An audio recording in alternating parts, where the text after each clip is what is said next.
हाँ देखो बेटा, मैकेनिक्स में फोर्स है ना, फोर्स क्या होता है, तो फोर्स क्या होता है, तो फोर्स देखो दो बातें करता है, या तो किसी पे डिफॉर्मेशन पैदा करता है, या तो एक बॉडी दूसरी बॉडी पे जब फोर्स लगाती है तो उसकी साइज शेप चेंज हो जाता है, और या फिर एक्सेलरेशन आता है, त्वरण आता है। तो फोर्स दो काम करता है, या तो आकार बदल देता है या त्वरित कर देता है। जैसे स्पंज की बॉल है, स्पंज की बॉल है, मैंने उसको दीवार के साथ धक्का दिया, तो क्या मैं बोलूं एक तरफ से मैं धक्का लगा रहा हूं, एक तरफ से दीवार धक्का लगा रही है, तो ये चल तो नहीं रहा, क्योंकि net force zero, balanced force है, संतुलित बल है। तो मैं बोलूं जब बैलेंस फोर्स होते हैं तो चीज चलेगी तो नहीं, लेकिन डिफॉर्मेशन आ जाएगा। क्यों? क्योंकि सब तरफ से फोर्स लग रहा है, तो अंदर के अणु परमाणु के बीच की, एटम मॉलिक्यूल के बीच का सेपरेशन कम होके अंदर से भी एक बाहर की तरफ फोर्स जनरेट होकर इक्विलिब्रियम आएगा।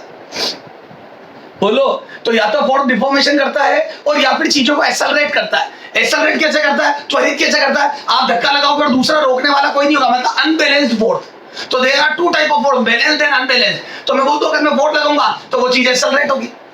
क्यों? क्योंकि अनबैलेंस, असंतुलित बल है, तो त्वरण आएगा। अब कैसे आएगा, क्या आएगा, वो अपन आगे देखेंगे। तो समझ में आ गई, फोर्स क्या करता है, दो काम करता है, या तो आकार बदल देता है, शेप बदल देता है, और दूसरा है त्वरित कर देता है।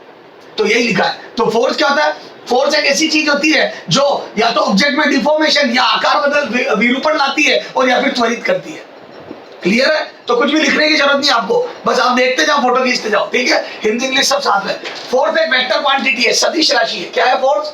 सदिश राशि, ठीक है। और इसकी यूनिट, इसका मात्रक न्यूटन होता है, ध्यान रखना, सबको पता है मात्रक न्यूटन, उसके नाम पे रखा गया आइजैक न्यूटन, ठीक है। तो मात्रक न्यूटन होता है, ठीक है। चलो आ जाओ, फोर्स कितने टाइप के होते हैं, टाइप ऑफ फोर्स है ना, बलों के प्रकार, बलों के प्रकार, थोड़ा सा बात है, बलों के प्रकार। कोई कुछ भी नहीं लिखेगा बेटा, मैं ना तो टाइम दूंगा ना कोई बात है। हाँ, बलों के प्रकार, तो देखो एक तो होता है सबसे पहले वेट, वेट, वेट मतलब भार। तो देखो व्हाट इज वेट, क्या होता है भार, तो पृथ्वी हमें कितने से खींच रही है, that is called weight. A force exerted by the earth, पृथ्वी द्वारा लगाया गया बल। तो ये देखो, ये हम पृथ्वी पे, ये कोई एम मास की चीज है, कोई एम मास की चीज है, बताओ इसको पृथ्वी कितने से खींचेगी। तो याद है पृथ्वी का त्वरण जी होता है, पृथ्वी का एक्सेलरेशन जी होता है। तो मैं बोल दूं हर चीज को पृथ्वी अपनी तरफ mg से खींचेगी, ये होता है वेट। तो मैं बोल दूं बंद रखो भाई, तो मैं बोल दूं वेट बराबर आ जाएगा mg। तो पृथ्वी द्वारा लगाया गया बल, पृथ्वी द्वारा लगाया गया बल होता है वेट, पृथ्वी द्वारा लगाया गया बल होता है वेट। अच्छा, ये पृथ्वी की बात, तो ये बोल दूं मैं gravitational pull, gravitational pull is called weight. अरे समझ गए, पृथ्वी कितने से चीजों को खींचेगी, पृथ्वी द्वारा पुल या खिंचाव को वेट बोलते हैं, ठीक है। अच्छा, वेट का वही मात्रक, वेट होता है तो न्यूटन, और या फिर एक केजी फोर्स भी लिखते हैं, केजीएफ, केजी बल है ना, और 1 kgf, 1 kg weight, kg weight है ना, केजी वेट, और 1 केजी वेट बराबर 9.8 न्यूटन होता है, जानना वही जी। 1 किलो पर लगा वेट, तो केजी वेट का मतलब होता है 1 किलो पर लगने वाला बल। What do you mean by kg wait?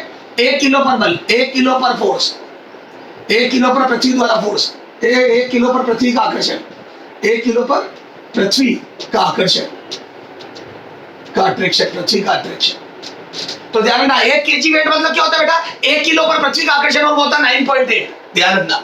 तो 1 केजी वेट बराबर ये होता है, ध्यान रखना। तो वेट होता है पृथ्वी द्वारा खिंचाव, जो कि mg होता है। अच्छा एक बात बताओ, वेट या भार संपर्क बल है या नहीं है, कॉन्टैक्ट फोर्स है या नहीं है, भार संपर्क बल है या नहीं है, कॉन्टैक्ट फोर्स है या नहीं है। सर क्या होता है कॉन्टैक्ट फोर्स, क्या होता है संपर्क बल, जो संपर्क या कॉन्टैक्ट की वजह से लगे। क्या बताओ, भार कॉन्टैक्ट की वजह से लगता है क्या, किसी ऑब्जेक्ट का भार महसूस करने के लिए, भार लगने के लिए पृथ्वी के कॉन्टैक्ट में, किसी पर mg लगने के लिए, क्या उसका पृथ्वी में क्या कॉन्टैक्ट में होना जरूरी है क्या? नहीं। तो force, weight is not a contact force, पृथ्वी द्वारा लगाया गया आकर्षण is not a contact force, वो एक संपर्क बल नहीं है। क्या दो आवेशों में प्रतिकर्षण होता है, प्लस प्लस आवेशों में प्रतिकर्षण, माइनस माइनस में प्रतिकर्षण, क्या वो कॉन्टैक्ट फोर्स है क्या? क्या repulsion between like charges contact force?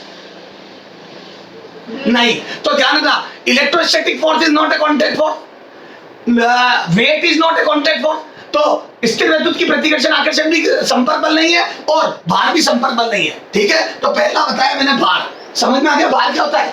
तो फोर्स के टाइप में अपन ने पहला देखा भार, ठीक है। तो भार क्या हो गया बेटा, तो mg, पृथ्वी द्वारा लगाया गया आकर्षण, तो क्या हो जाएगा ये, पृथ्वी द्वारा लगाया गया, पृथ्वी द्वारा लगाया गया पुल, पुल, और वो होता है बराबर mg। समझ गए? ये होता है बार। इसकी यूनिट होती क्या? न्यूटन या केजी, केजी वेट, और केजी वेट बराबर 9.8 न्यूटन होता है। ध्यान में, केजी वेट खूब देते हैं एग्जामों में। चलो सर, ये तो बात समझ में आ गई। अच्छा, उसके बाद क्या होता है बेटा? ये तो क्या नॉन कॉन्टैक्ट, मैं बोलूं वेट क्या नॉन कॉन्टैक्ट फोर्स है ना, संपर्क बल नहीं है। ठीक है, चलो हटा दो ये। तो ये हो गया बात। अच्छा बताओ कॉन्टैक्ट फोर्स कौन कौन से होते हैं? तो मैं बोल दूं, अब दूसरा आएगा कॉन्टैक्ट फोर्स, सेकंड आएगा कॉन्टैक्ट फोर्स। कॉन्टैक्ट फोर्स, संपर्क बल। बताओ संपर्क बल कौन कौन से? तो संपर्क बल में देखो है, एक तो नॉर्मल रिएक्शन, क्या हो जाएगा? हाँ, नॉर्मल रिएक्शन। एक तो हो जाएगा नॉर्मल रिएक्शन, है ना, नॉर्मल रिएक्शन। अब देखो नॉर्मल रिएक्शन क्या होता है? एक सतह द्वारा लगाया गया अभिलंबवत बल, सरफेस द्वारा लगाया गया परपेंडिकुलर फोर्स को नॉर्मल रिएक्शन बोलते हैं। ध्यान रखना, it is act on perpendicular to plane. ध्यान रखना। तो ये क्या हो जाएगा बेटा? जब दो बॉडी कांटेक्ट में होती है, तो नॉर्मल रिएक्शन। तो कांटेक्ट फोर्स का टाइप है, कांटेक्ट फोर्स संपर्क बल का टाइप है नॉर्मल रिएक्शन। जब दो बॉडी कांटेक्ट में होती है तो सतह के लंबवत लगाया गया, तो बोल दूं it is component of force, component of contact force perpendicular to surface या perpendicular to plane। यह वह घटक है, एक संपर्क बल का वह घटक है, संपर्क बल का वह घटक है जो सतह के लंबवत लगता है। संपर्क बल का घटक जो सतह के लंबवत लगता है। ध्यान रखना, सतह के लंबवत लगता है। तो कॉन्टैक्ट फोर्स अभिलंबवत घटक होता है, ध्यान रखना। और सेकंड होता है फ्रिक्शन, घर्षण। ध्यान रखना, ये भी कॉन्टैक्ट फोर्स है। ये दोनों संपर्क के कारण लगेंगे। सतह है दोनों एक दूसरे के संपर्क में होगी तो ही लगेंगे। और ये लगता है टेंजेंशियल। अरे बोलो, it is component of force act tangentially to surface, act tangentially, है ना, tangentially to surface, act tangentially to surface। ठीक है, ये देखो, जैसे आप आगे धक्का दोगे किसी चीज को, घर्षण बल पीछे लगेगा। अरे बोलो, तो सतह के टेंजेंशियल लगता है। ध्यान रखना, ये दोनों कॉन्टैक्ट फोर्स है। अगर आप किसी चीज को, सुनो ध्यान से, अगर आप किसी चीज को मेरे हाथ पे रखोगे तो अब आप एक बात बताओ, ये जो कण है ये नीचे क्यों नहीं जा रहा है? बेटा, अगर कोई चीज को पृथ्वी खींच रही है तो ये नीचे क्यों नहीं जा रहा है? तो मैं बोल दूं ये नीचे इसलिए नहीं जा रहा क्योंकि इस पे एक नॉर्मल रिएक्शन लगा। अच्छा, हवा में छोड़ दूं तो नीचे जा रहा है, तो क्या मैं बोल दूं इस पे नॉर्मल रिएक्शन या कॉन्टैक्ट फोर्स तभी लगेगा जब ये कॉन्टैक्ट में होगा। तो मैं बोल दूं mg तो हवा में भी लग रहा है, mg के लिए संपर्क जरूरी नहीं है, लेकिन क्या मैं बोल दूं नॉर्मल रिएक्शन लगने के लिए संपर्क जरूरी है। तुम्हारे को पता है जो नॉर्मल रिएक्शन होता है वो एटॉमिक लेवल पे तो प्रतिकर्षण ही होता है, समान आवेशों के मध्य प्रतिकर्षण ही होता है। तो ये जो नॉर्मल रिएक्शन जनरेट होता है ना, उसका बेसिक तो इलेक्ट्रोमैग्नेटिक फोर्स मतलब इलेक्ट्रोस्टैटिक फोर्स ही है। उसका बेसिक तो सारा वही है कि समान आवेशों में प्रतिकर्षण होता है। तो वहां पे क्या होता है, एटम के जैसे मान लो इलेक्ट्रॉन पास आ गया, प्रोटॉन पास आ गया तो रिपल्शन लगने लग जाता है। तो इसका रीजन वही स्थिर विद्युत की प्रतिकर्षण होता है। ठीक है, तो क्या मैं बोल दूं संपर्क बल संपर्क के कारण लगेगा, दो चीजों के टच होने के कारण लगेगा। अच्छा, एक बात बता, किसी चीज को हवा में आगे ले जाऊं तो मैं क्या सतह फ्रिक्शन लगाएगी? सवाल ही पैदा नहीं होता। तो क्या मैं बोल दूं घर्षण लगने के लिए संपर्क में या फ्रिक्शन लगने के लिए संपर्क में होना जरूरी है? जब दो सतह टच में होगी तभी तो आप आगे ले जाओगे, तो नीचे वाली सतह उसमें पीछे कॉन्टैक्ट फोर्स लगाएगी। तो क्या मैं बोल दूं रगड़ होने के लिए भी दो चीजें संपर्क में होना जरूरी है? और क्या मैं बोल दूं नॉर्मल रिएक्शन के लिए भी दो चीजें जरूरी है। तो नॉर्मल रिएक्शन भी कॉन्टैक्ट फोर्स है और घर्षण भी कॉन्टैक्ट फोर्स है। तो ये हो गए कॉन्टैक्ट फोर्स के टाइप। तो पहला था वेट, भार जो पृथ्वी द्वारा लगाया गया आकर्षण है, और दूसरा हो गया कॉन्टैक्ट फोर्स संपर्क बल। वो दो प्रकार के होते हैं, एक नॉर्मल रिएक्शन जो सतह के लंबवत लगेगा और एक फ्रिक्शन जो टेंजेंशियल या स्पर्श रेखीय दिशा में लगेगा सतह के। तो एक लगता है सतह के लंबवत, एक लगता है स्पर्श रेखीय। ठीक है, फिर आता है फोर्स, देखो टेंशन, ये तो कॉन्टैक्ट फोर्स हो गया। फटाफट फोटो क्लिक करते जाओ। तो ये हो गया कॉन्टैक्ट फोर्स, जल्दी जल्दी। तो मैं बोल दूं टेंजेंशियली स्पर्श रेखीय दिशा में लगता है, स्पर्श रेखीय लगता है ना, स्पर्श रेखीय। और ये अभिलंबत है ना, ये क्या लगता है अभिलंबत, परपेंडिकुलर। ठीक है, तो दो टाइप के कॉन्टैक्ट फोर्स है। बेटा कौन है? नीतीश योगी। नीतीश योगी।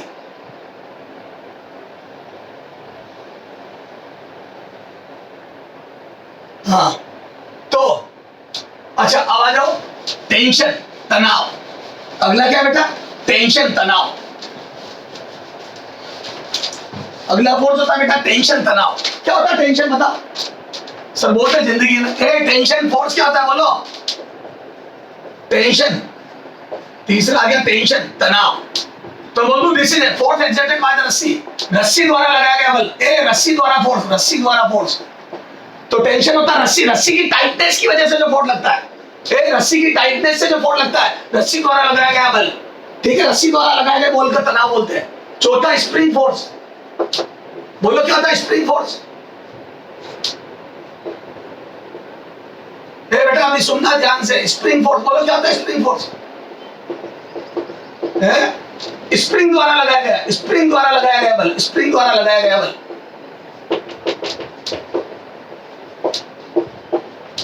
फोर्स। ठीक है, अच्छा बताओ स्प्रिंग फोर्स कितना होता है? तो मैं बोल दूं ये स्प्रिंग में खिंचाव के साथ बदलता है, तो स्प्रिंग फोर्स बराबर होता है बेटा माइनस के एक्स। अब इन सारी बातों को समझते हैं अपन। स्प्रिंग फोर्स बराबर होता है माइनस के एक्स। स्प्रिंग द्वारा लगाया गया फोर्स, स्प्रिंग द्वारा लगाया गया फोर्स को स्प्रिंग फोर्स बोलते हैं, ये होता है माइनस के एक्स। अब इन सारी बातों को समझते हैं, जो भी टाइप ऑफ फोर्स है। आ जाओ एक एक करके।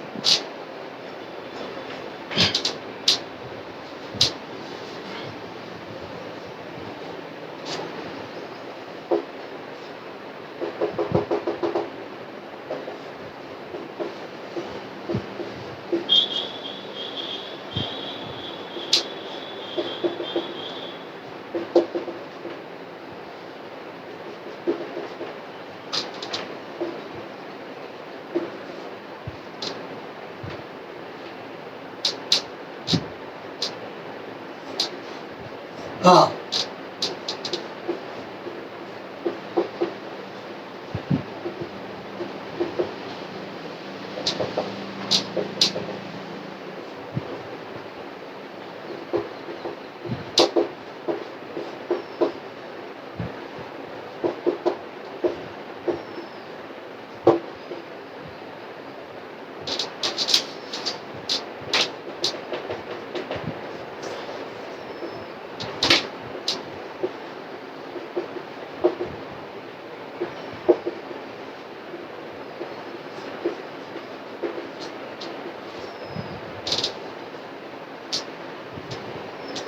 ठीक है।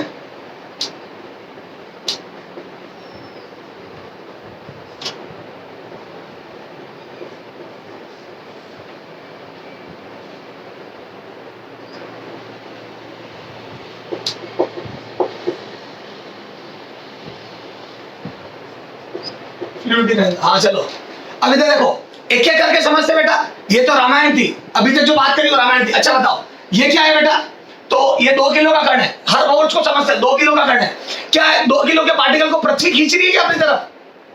सबसे पहले बताओ कौन सा फोर्स लग रहा है? एफबीडी सिखा रहा हूं, एफबीडी, फ्री बॉडी डायग्राम। तो आपको हमेशा फ्री बॉडी डायग्राम देते हैं। सर ये क्या होता है फ्री बॉडी डायग्राम?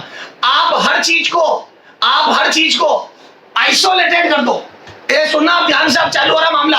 आप हर चीज को आइसोलेटेड कर दो और फिर देखो उस पे कौन कौन से फोर्स लग रहे हैं। तो क्या मैं बोल दूं 2 किलो को सबसे अलग कर दिया दीन दुनिया से, तो आप 2 किलो को दीन दुनिया से अलग कर दो। पहले पूरी अपन सारी बातें समझेंगे, उसके बाद न्यूटन के 3 नियम देखेंगे। न्यूटन की गति के 3 नियम तब देखेंगे जब पहले सारी बातें समझेंगे, नहीं तो आप रटोगे उनको। हाँ बोलो, तो मैं साथ साथ में बोलता जाऊंगा फिर लिखूंगा। 2 किलो की चीज है, बताओ इसमें कौन कौन से फोर्स लग रहे हैं? हाँ, एक तो इसको सुनो, एक तो हर चीज को पृथ्वी अपने तरफ खींच रही है जो कि उसका भार होता है। तो मैं बोल दूं एक तो इसका खुद का भार पृथ्वी का खींचा हुआ mg, और मैं बोल दूं वो mg 20 न्यूटन लगेगा। अब सुनो, अब सुनो, अब इससे बात करो कि बेटा तू जा क्यों नहीं रहा है नीचे? जब पृथ्वी तेरे को खींच रही है तो तू नीचे क्यों नहीं जा रहा है? तो ये आपसे बोलेगा मैं तो जाना चाहता हूं। फिर मैंने बोला क्या हुआ? अच्छा न्यूटन ने बोला अगर कोई चीज सुनना, न्यूटन का पहला नियम, अगर कोई चीज रुकी हुई है तो वो रुकी भी रहेगी, और चल रही है तो चलती रहेगी। यानी कि उसकी जैसी गति है वैसी रहेगी तब तक जब तक कि बाह्य बल न लगे। न्यूटन का पहला नियम है जो चीज रुकी हुई है रुकी रहेगी, जो गतिशील है गतिशील रहेगी। मतलब अगर आप चुपचाप बैठे हो तो चुपचाप बैठे रहोगे, और अगर कोई चीज चल रही है 10 मीटर प्रति घंटे चलती रहेगी। कब तक? जब तक कि कोई पंचायती बाहर से ना हो। यानी कि एक्सटर्नल बल न लगे, तो बल वो कारक है, फोर्स वो कारण है जिसकी वजह से गति परिवर्तित होती है। फोर्स वो रीजन है जिसकी वजह से गति परिवर्तित होती है। पहली इंपॉर्टेंट बात, ये देखो, ये मार्कर रखा है, क्या ये मार्कर चल रहा है अभी? क्या ये मार्कर चल रहा है क्या? नहीं, चुपचाप बैठा है, चुपचाप बैठा है। न्यूटन ये कह रहा है जिंदगी भर चुपचाप बैठा रहेगा अगर इस पर बल नहीं लगा तो।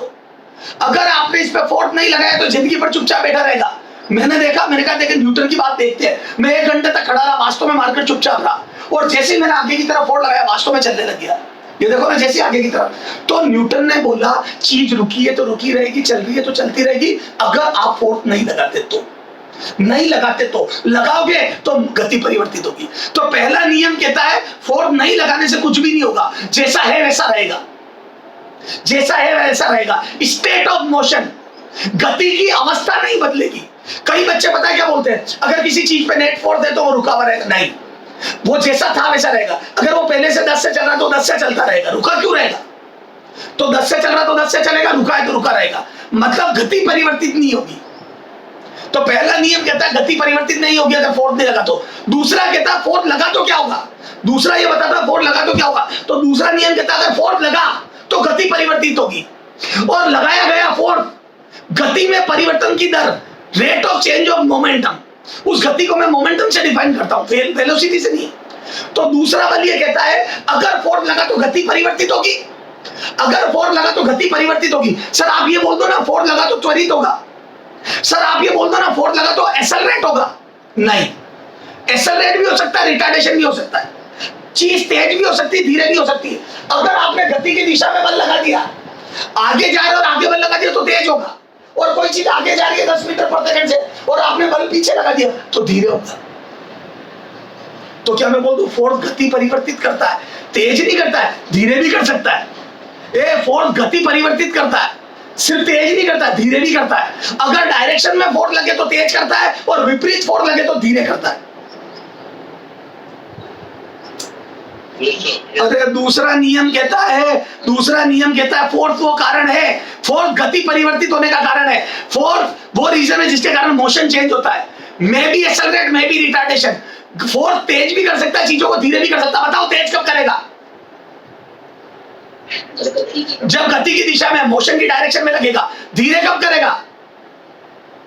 जब मोशन के अपोजिट लगेगा, जब मोशन के अपोजिट लगेगा।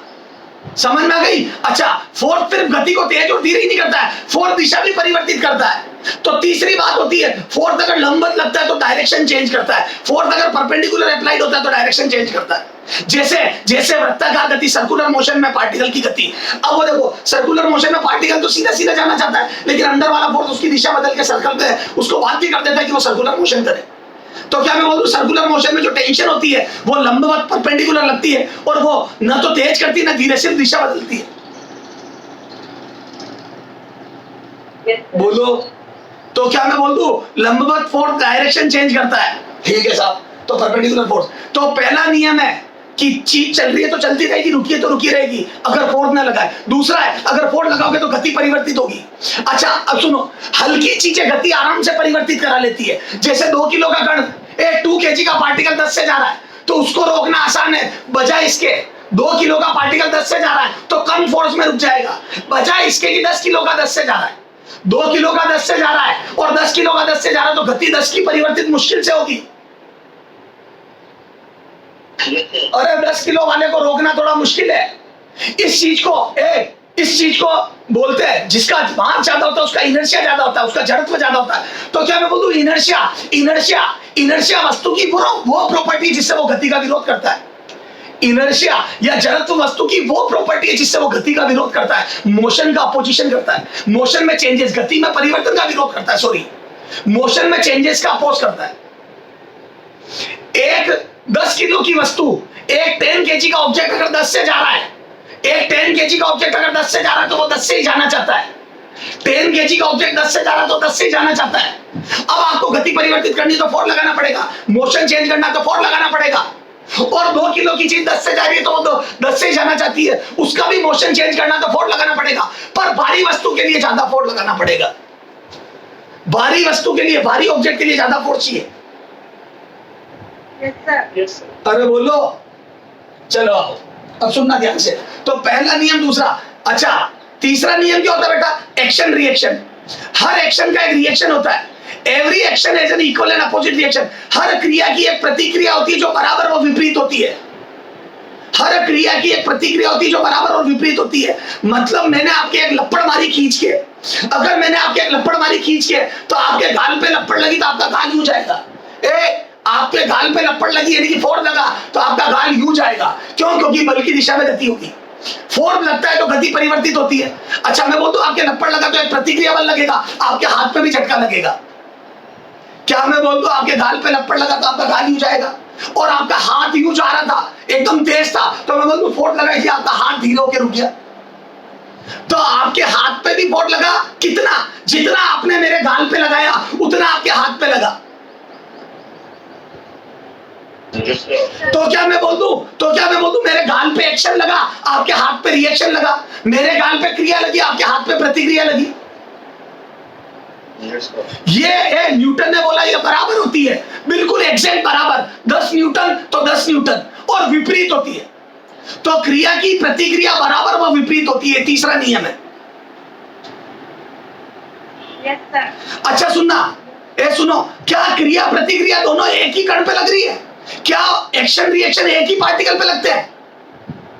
नहीं, क्रिया लगी मेरे गाल पे तो क्रिया लगी मेरे पे, और प्रतिक्रिया लगी तेरे पे, तेरे हाथ पे। तो क्या मैं बोल दूं हर क्रिया लगती है अलग कण पे और उसकी प्रतिक्रिया या रिएक्शन लगता है दूसरे पार्टिकल पे।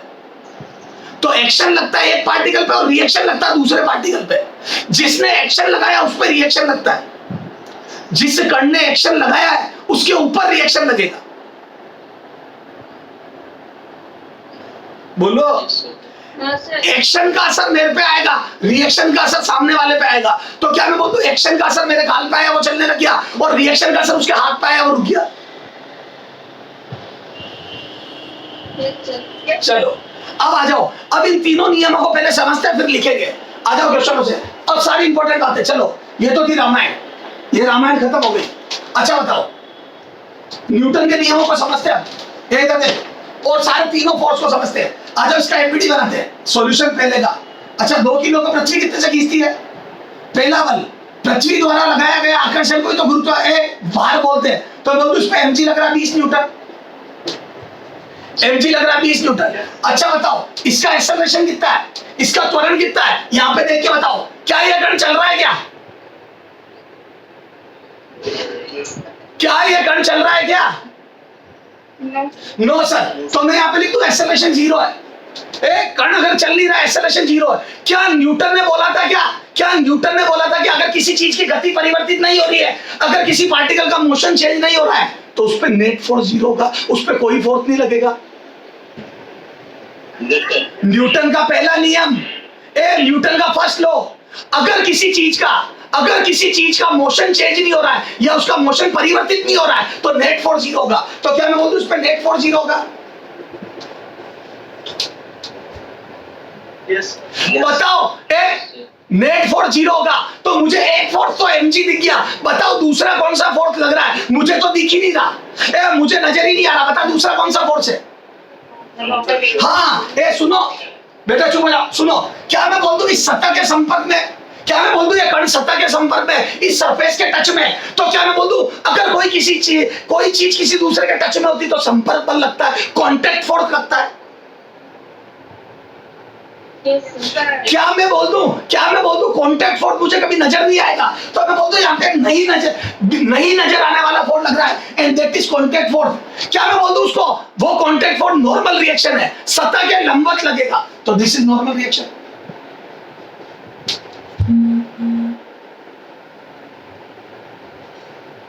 बोलो।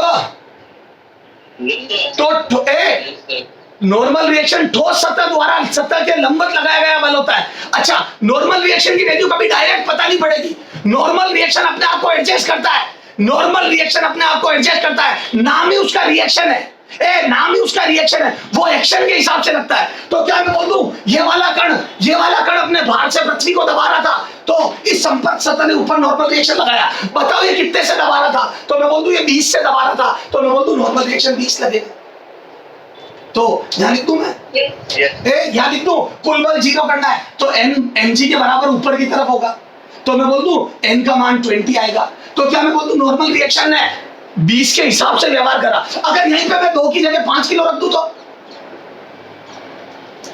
2 की जगह 5 रख दूं तो क्या मैं बोल दूं वही सतह है, क्या मैं बोल दूं वही सतह है, लेकिन इस बार नॉर्मल रिएक्शन 20 नहीं 50 लगाने लग गई क्योंकि जरूरत 50 की थी। अरे बोलो जरूरत 50 की थी। तो क्या मैं बोल दूं नॉर्मल, चुप हो जाओ, क्या मैं बोल दूं नॉर्मल रिएक्शन अपने आप को एडजस्ट करके और जितना दूसरे फोर्स लग रहे होते हैं उतना लग के चीज को रोकने की कोशिश करता है। अच्छा सुनो, मैंने एक टेबल के ऊपर हाथी को बिठा दिया, एक टेबल ली उस पर हाथी को बिठा दिया, तो क्या मैं बोल दूं इस बार नॉर्मल रिएक्शन की भी औकात है एडजस्ट करने की। क्या मैं बोल दूं हाथी बैठ गया तो टेबल टूट जाएगी। तो क्या मैं बोल दूं नॉर्मल रिएक्शन की एक सीमा होती है जो उस मटेरियल पे निर्भर करती है जिसका वो बना है। तो कई इसको बोलते हैं ब्रेकिंग स्ट्रेंथ, वो आगे बात करूंगा मैं। टूटन सामर्थ्य, अधिकतम सामर्थ्य, वो आगे बात करेंगे। तो अभी बोल दूं मैं कण को रोकना है तो जितना बल दूसरा लग रहा है उसके बराबर संतुलित बल लगा दो ताकि दोनों नेट फोर्स 0 हो जाए। तो न्यूटन ने बोला कोई चीज की गति परिवर्तित नहीं हो रही है, तो मैं गारंटी लेता हूं उस पर कुल बल 0 होगा। अब तुम ढूंढो कौन कौन सा लग रहा है। मैं ढूंढ पाया, मैं कामयाब हो गया कि 2 बल लग रहे हैं। अरे बोलो। अच्छा सुन, सुन, एक दादा आया, एक डॉन आया और उसने 10 न्यूटन आगे लगा दिया कि ले मैं चलाऊंगा, और उसने एक 10 न्यूटन का फोर्स लगा दिया। उसको घमंड था कि मैंने फोर्स लगाते ही चल जाएगा, लेकिन तो भी नहीं चला ये कण। पता क्या कारण है? आगे भी नहीं चला। तो न्यूटन कह रहा है, सुनो चुप हो जा, न्यूटन कह रहा है कि आगे की तरफ भी त्वरण 0 है। तो मैं गारंटी लेता हूं उस पे आगे की हॉरिजॉन्टल दिशा में भी कुल बल 0 है, नेट फोर्स हॉरिजॉन्टल डायरेक्शन में भी 0 है। तो मैंने देखा कौन कौन से लग रहे हैं, तो मुझे तो इस दादा का दम लगाया। मैं बोलता हूं इस दादा ने फोर्स लगाया 10 न्यूटन। अरे बोलो। अच्छा फिर न्यूटन तो कह रहा था कि फोर्स लगेगा तो चलेगा, फिर ये चल क्यों नहीं रहा है? इसका मतलब नेट फोर्स 0 है। अरे गति परिवर्तित नहीं हो रही, इसका मतलब नेट फोर्स 0 है। बताओ और कौन सा फोर्स लग सकता है? मुझे तो कोई दिख नहीं रहा। हाँ, एक और संपर्क बल होता है, एक और कॉन्टैक्ट फोर्स होता है। क्या मैं बोल दूं यहां से जरूर घर्षण लग रहा होगा, जरूर। मुझे नहीं पता, मुझे दिख नहीं रहा, पर गारंटेड घर्षण लग रहा होगा। आपको ध्यान है आपके घर में एक लोहे का कूलर जिसमें पानी भरा है, उसको जैसे आप सरकाने लगते हो आपसे सरकता ही नहीं है, फिर आप घर वाले 2-3 जने मिलकर दम लगाते हो। तो उसके नहीं सरकने का कारण, चुप हो जा, ज्यादा यस मत करो। तो उसके नहीं सरकने का कारण घर्षण है। तो क्या मैं बोल दूं अगर 10 आपने लगाया तो मैं गारंटी लेता हूं 10 घर्षण लग रहा है। मुझे घर्षण निकालना नहीं आता अभी, पर मैंने अंदाजा लगाया कि अगर आगे 10 लग रहा है तो पीछे कोई ना कोई बल लग रहा है, इस वजह से चल नहीं रहा है। क्या मैं बोल दूं ये संपर्क बल घर्षण लग रहा है जो त्रिज्यीय, जो स्पर्श रेखीय रूप से पीछे की तरफ लगेगा। अरे बोलो। अच्छा मुझे कैसे पता पड़ी ये पीछे लगेगा? भाई मुझे तो दिख ही नहीं रहा, मुझे कैसे पता पड़ी पीछे लगेगा? हाँ, क्योंकि मुझे तो न्यूटन की एक ही बात पता है, मुझे तो न्यूटन का पहला नियम पता है कि जो चीज रुकी हुई वो रुकी हुई अगर है, इसका मतलब उसका कुल बल 0 है। तो एक बार आगे 10 लग रहा था तो मैंने तो अंदाजे से पीछे 10 लगा दिया क्योंकि मुझे कुल बल 0 करना था। अब समझ में आई कैसे पता करते हैं? Yes sir. न्यूटन का पहला नियम समझ में आ गया क्या? संपर्क बल समझ में आ गया क्या? संपर्क बल। चलो ठीक है, तो ये हो गया इसका, तो ये तो हटा दो। बंद कर दे माइक बंद कर। मैंने बोला था ना तेरे को नेतागिरी मत करना, मैं भगा दूंगा क्लास से, ध्यान रखना।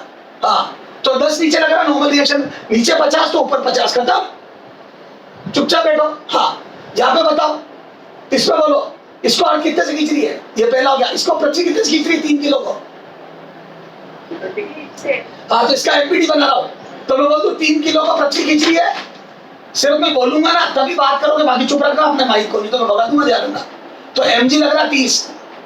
हाँ, ये नीचे क्यों नहीं जा रहा है? तो मैं बोल दूं इसका मतलब न्यूटन बोलता है कि अगर कोई चीज रुकी हुई है चल अगर रुकी थी और रुकी है, इसका मतलब इसकी स्थिति परिवर्तित नहीं हो रही, गति परिवर्तित नहीं हो रही है, तो गारंटी नेट फोर्स 0 है। बताओ और कौन सा फोर्स लग सकता है इसमें? मुझे तो और कोई दिख नहीं रहा। ये तो पृथ्वी लगा रही है अपना, इस वस्तु का भार mg, पृथ्वी का खिंचाव mg है। अब बताओ और कौन सा बल लग रहा है? ये तो किसी के संपर्क में भी नहीं है रस्सी के। क्या मैं बोल दूं, रस्सी, एक रस्सी फोर्स लगाएगी, तो मैं बोल दूं रस्सी के द्वारा लगाए गए फोर्स को टेंशन या तनाव बोलते। तो तनाव का मान भी एडजस्ट करता है। बताओ रस्सी कितना तनाव लगाएगी, तो क्या मैं बोल दूं mg के बराबर। नेट फोर्स 0 करना है, तो क्या मैं बोल दूं रस्सी तनाव में mg के बराबर लगाएगी 30 न्यूटन, तभी तो नेट फोर्स 0 होगा। अरे बोलो, तो मैं बोल दूं नेट फोर्स 0, तो रस्सी द्वारा लगाए गए बल को तनाव बोलते हैं। हाँ यहाँ जाओ, ये 4 किलो का ऑब्जेक्ट है, इसका एफिडी बनाओ, इसको पृथ्वी कितने से खींच रही है? ये 13 अंदर 40 से, तो न्यूटन तो बोलता है अगर इस पे 40 न्यूटन का बल नीचे लग रहा है तो नीचे जाना चाहिए। क्या ये नीचे जा रहा है क्या? नहीं। क्या कारण है? और अगर ये नीचे नहीं जा रहा है, इसका गति परिवर्तित नहीं हो रही है, इसका मोशन चेंज नहीं हो रहा है, तो न्यूटन बोल रहा है और देखो कोई बल लग रहा होगा। बता, मेरे को तो कहीं कुछ दिख नहीं रहा। हाँ, क्या मैं बोल दूं इसने पानी को दबाया, तो पानी इसको ऊपर की तरफ धक्का लगाएगा, इसको बोलते हैं उत्प्लावन बल या बोयेंसी फोर्स। तो क्या मैं बोल दूं एक बोयेंसी फोर्स या उत्प्लावन बल ऊपर लग रहा है। अब बच्चा मार मूर्खों की तरह रो बीजी करने की कोशिश करता है। अरे कोई जरूरत नहीं है, न्यूटन के नियम से मैं बोल दूं कुल बल 0 का, तो एफबी का मान भी ऊपर की तरफ 40 होगा, तभी तो जाके दोनों बराबर होके कटेंगे। तो मैंने इनडायरेक्ट घर्षण और indirect buoyancy force, indirect friction और इनडायरेक्ट बोयेंसी फोर्स निकाल लिया। मुझे नहीं आता था कोई फॉर्मूला, मैंने तो ये देखा कि कुल बल 0 होना चाहिए, तो जितना नीचे लग रहा उतना ही ऊपर लगेगा। ये सारी बातें न्यूटन के पहले नियम को समझाती है कि अगर कोई चीज की गति परिवर्तित नहीं हो रही है तो उस पर संतुलित या नेट फोर्स 0 होगा। अब आप देखो कौन से लग रहे हैं, तो एक तो भार लग रहा है सब में, और दूसरा लग रहा है कहीं लिक्विड लगा रहा है, कहीं रस्सी लगा रही है और कहीं सतह लगा रही है, संपर्क सतह। क्लियर है? हाँ, अभी रुको, अभी तो स्टार्ट हुआ है, अभी तो रामायण चल रही है, अभी ढंग की बातें तो आना बाकी है। हाँ इधर सुन, तो ये सारे बलों के प्रकार समझ में आए? हाँ इधर सुन,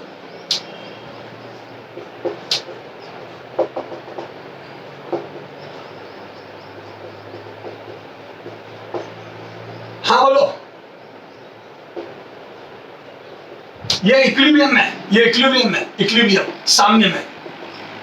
हाँ बोलो, इस पे कौन कौन से फोर्स लग रहे हैं?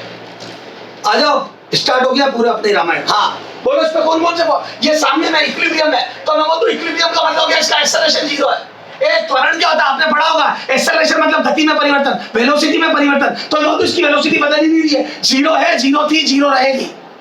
अगले ने लिख दिया सामने है। अरे बोलो, तो मैं बोल दूं ये इसकी गति में कोई परिवर्तन नहीं हो रहा है, इसके मोशन में कोई चेंज नहीं हो रहा है। तो बताओ न्यूटन ने क्या बोला? तो न्यूटन ने बोला इस पे गारंटी ले रहा हूं नेट फोर्स 0 है। अगर गति परिवर्तित नहीं हो रही है तो पहला नियम बाह्य बल अनुपस्थित है, नेट फोर्स 0 है। चलो आ जाओ, एफबीडी बनाते हैं। मैं इसका एफबीडी बनाता हूं 2 किलो का। बोलो पृथ्वी कितने से खींच रही है? हाँ 20 न्यूटन। क्या कितने से खींच रही है? 20 न्यूटन। अच्छा बताओ ये नीचे क्यों नहीं जा रहा है? अगर बल लग रहा है तो न्यूटन के हिसाब से नीचे जाना चाहिए, ये तो जाना चाहिए नीचे। इसका मतलब स्प्रिंग भी कोई ना कोई पंचायती कर रही है। तो मैं बोलूं स्प्रिंग के अंदर खिंचाव है, तो मैं बोलूं स्प्रिंग अपने अंदर खिंचाव लाके एक फोर्स ऊपर kx लगा रही है। याद है मैंने बताया था स्प्रिंग बल बराबर kx होता है। सर आपने तो माइनस kx बताया था। मूर्खों, माइनस का मतलब होता है अगर ये नीचे जा रहा है तो फोर्स ऊपर लगेगा, मतलब ये अपनी नेचुरल लाइन से नीचे विस्थापित हुआ तो बल ऊपर लगा। तो मैं बोलता हूँ स्प्रिंग अपनी नेचुरल लेंथ, प्राकृतिक लंबाई से खींची ली है, तभी तो बल ऊपर लगा रही है, क्योंकि ये वापस अपनी मूल अवस्था में आना चाहती है। अरे बोलो, तो माइनस का मतलब समझ में आ गया? माइनस ये बताता है कि खिंचाव नीचे तो बल ऊपर लगेगा, मतलब स्प्रिंग अपनी स्थिति में परिवर्तन का विरोध करती है। ठीक है kx। अच्छा बताओ, अब मुझे तो नहीं पता खिंचाव कितना है, मुझे तो x का मान नहीं पता, तो क्या स्प्रिंग बल बता दोगे आप?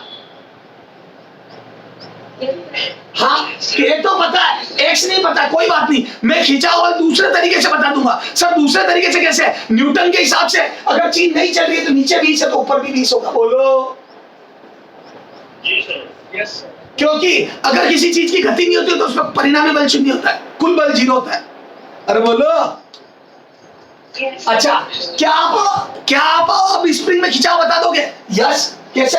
kx बराबर 20 कर दूंगा, और kx बराबर 20 करा, k का मान 100 है, x बराबर 20, तो क्या मैं बोल दूं x बराबर आ गया 20/100 मीटर, और मैं बोल दूं x बराबर आ गया 20 सेंटीमीटर, तो क्या मैं बोल दूं स्प्रिंग अपनी नेचुरल या प्राकृतिक लंबाई से 20 सेंटीमीटर खींची हुई है। इसकी जो ओरिजिनल लेंथ थी, नेचुरल लेंथ, प्राकृतिक लंबाई, उससे स्प्रिंग 20 सेंटीमीटर खींची हुई है। बोलो यस सर। हाँ सर। अब समझ में आ गई? स्प्रिंग अपना बल लगाने के लिए खिंचाव रखती है। स्प्रिंग अगर अब कोई तनाव क्रिएट करना चाहती है, देखो अल्टीमेटली स्प्रिंग भी टेंशन लगा रही है, लेकिन वो टेंशन खींचने से आती है। Yes sir. स्प्रिंग बिना स्प्रिंग बिना खींचे टेंशन नहीं लगा सकती। और मैं बोल दूं ये का यही व्यवहार इलास्टिक वायर का होता है इलास्टिसिटी में। क्या मैं बोल दूं इलास्टिक वायर भी खींच के तनाव जनरेट करता है, उसके परमाणुओं के बीच की दूरी बढ़ती है तो उसको पसंद नहीं आता तो वो वापस अंदर लाना चाहता है। तो मैं बोल दूं इलास्टिक वायर और स्प्रिंग एक समान है।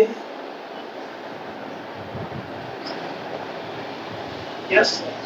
अरे बोलो। Yes sir. अब सुन, सुनो, क्या मैं बोल दूं स्प्रिंग के अंदर बल खिंचाव के कारण आता है? चलो एक नमूना देखते हैं। तो रस्सी में रस्सी भी तनाव लगाती है, स्प्रिंग भी तनाव लगाती है, लेकिन रस्सी के तनाव में रस्सी का खिंचाव शून्य लेते हैं हम रस्सी को इनकम्प्रेसिबल और इनएलंगेटेबल, मतलब हम रस्सी को ना खिंचती भी मानते हैं ना दबती भी मानते हैं। हम मानते हैं रस्सी की जो लंबाई है वही रहेगी, लेकिन स्प्रिंग खिंचती भी और दबती भी है। तो क्या मैं बोल दूं स्प्रिंग परिवर्ती लंबाई वाली रस्सी है जो खिंचाव व दबाव के कारण ही तनाव जनरेट करती है। तो स्प्रिंग एक ऐसी रस्सी है, यूं समझ लो, स्प्रिंग एक ऐसी रस्सी है जो खींच के और दब के तनाव बनाती है। और चूंकि स्प्रिंग खींच के और दब के तनाव बनाती है, इसीलिए उसमें दबाव व खिंचाव बनने में समय लगता है। लेकिन रस्सी हैंड टू हैंड हिसाब करती है। दो प्रकार के लोग होते हैं, एक होता है एक के लपड़ मार दो तो होता है मैं तुझे देख लूंगा, और एक होता है हैंड टू हैंड 2-3 दे देता है। रस्सी हैंड टू हैंड 2-3 देने वाली है, और स्प्रिंग कहती है मैं तेरे को बाद में देखूंगी। बोल बच्चे। सर समझ में चुप हो जा। सर समझ में नहीं आया, अभी बताता हूं। सर समझ में नहीं आया, अभी बताता हूं। Hand to hand. सर आपकी रस्सी हो गया? हाँ, इधर देख।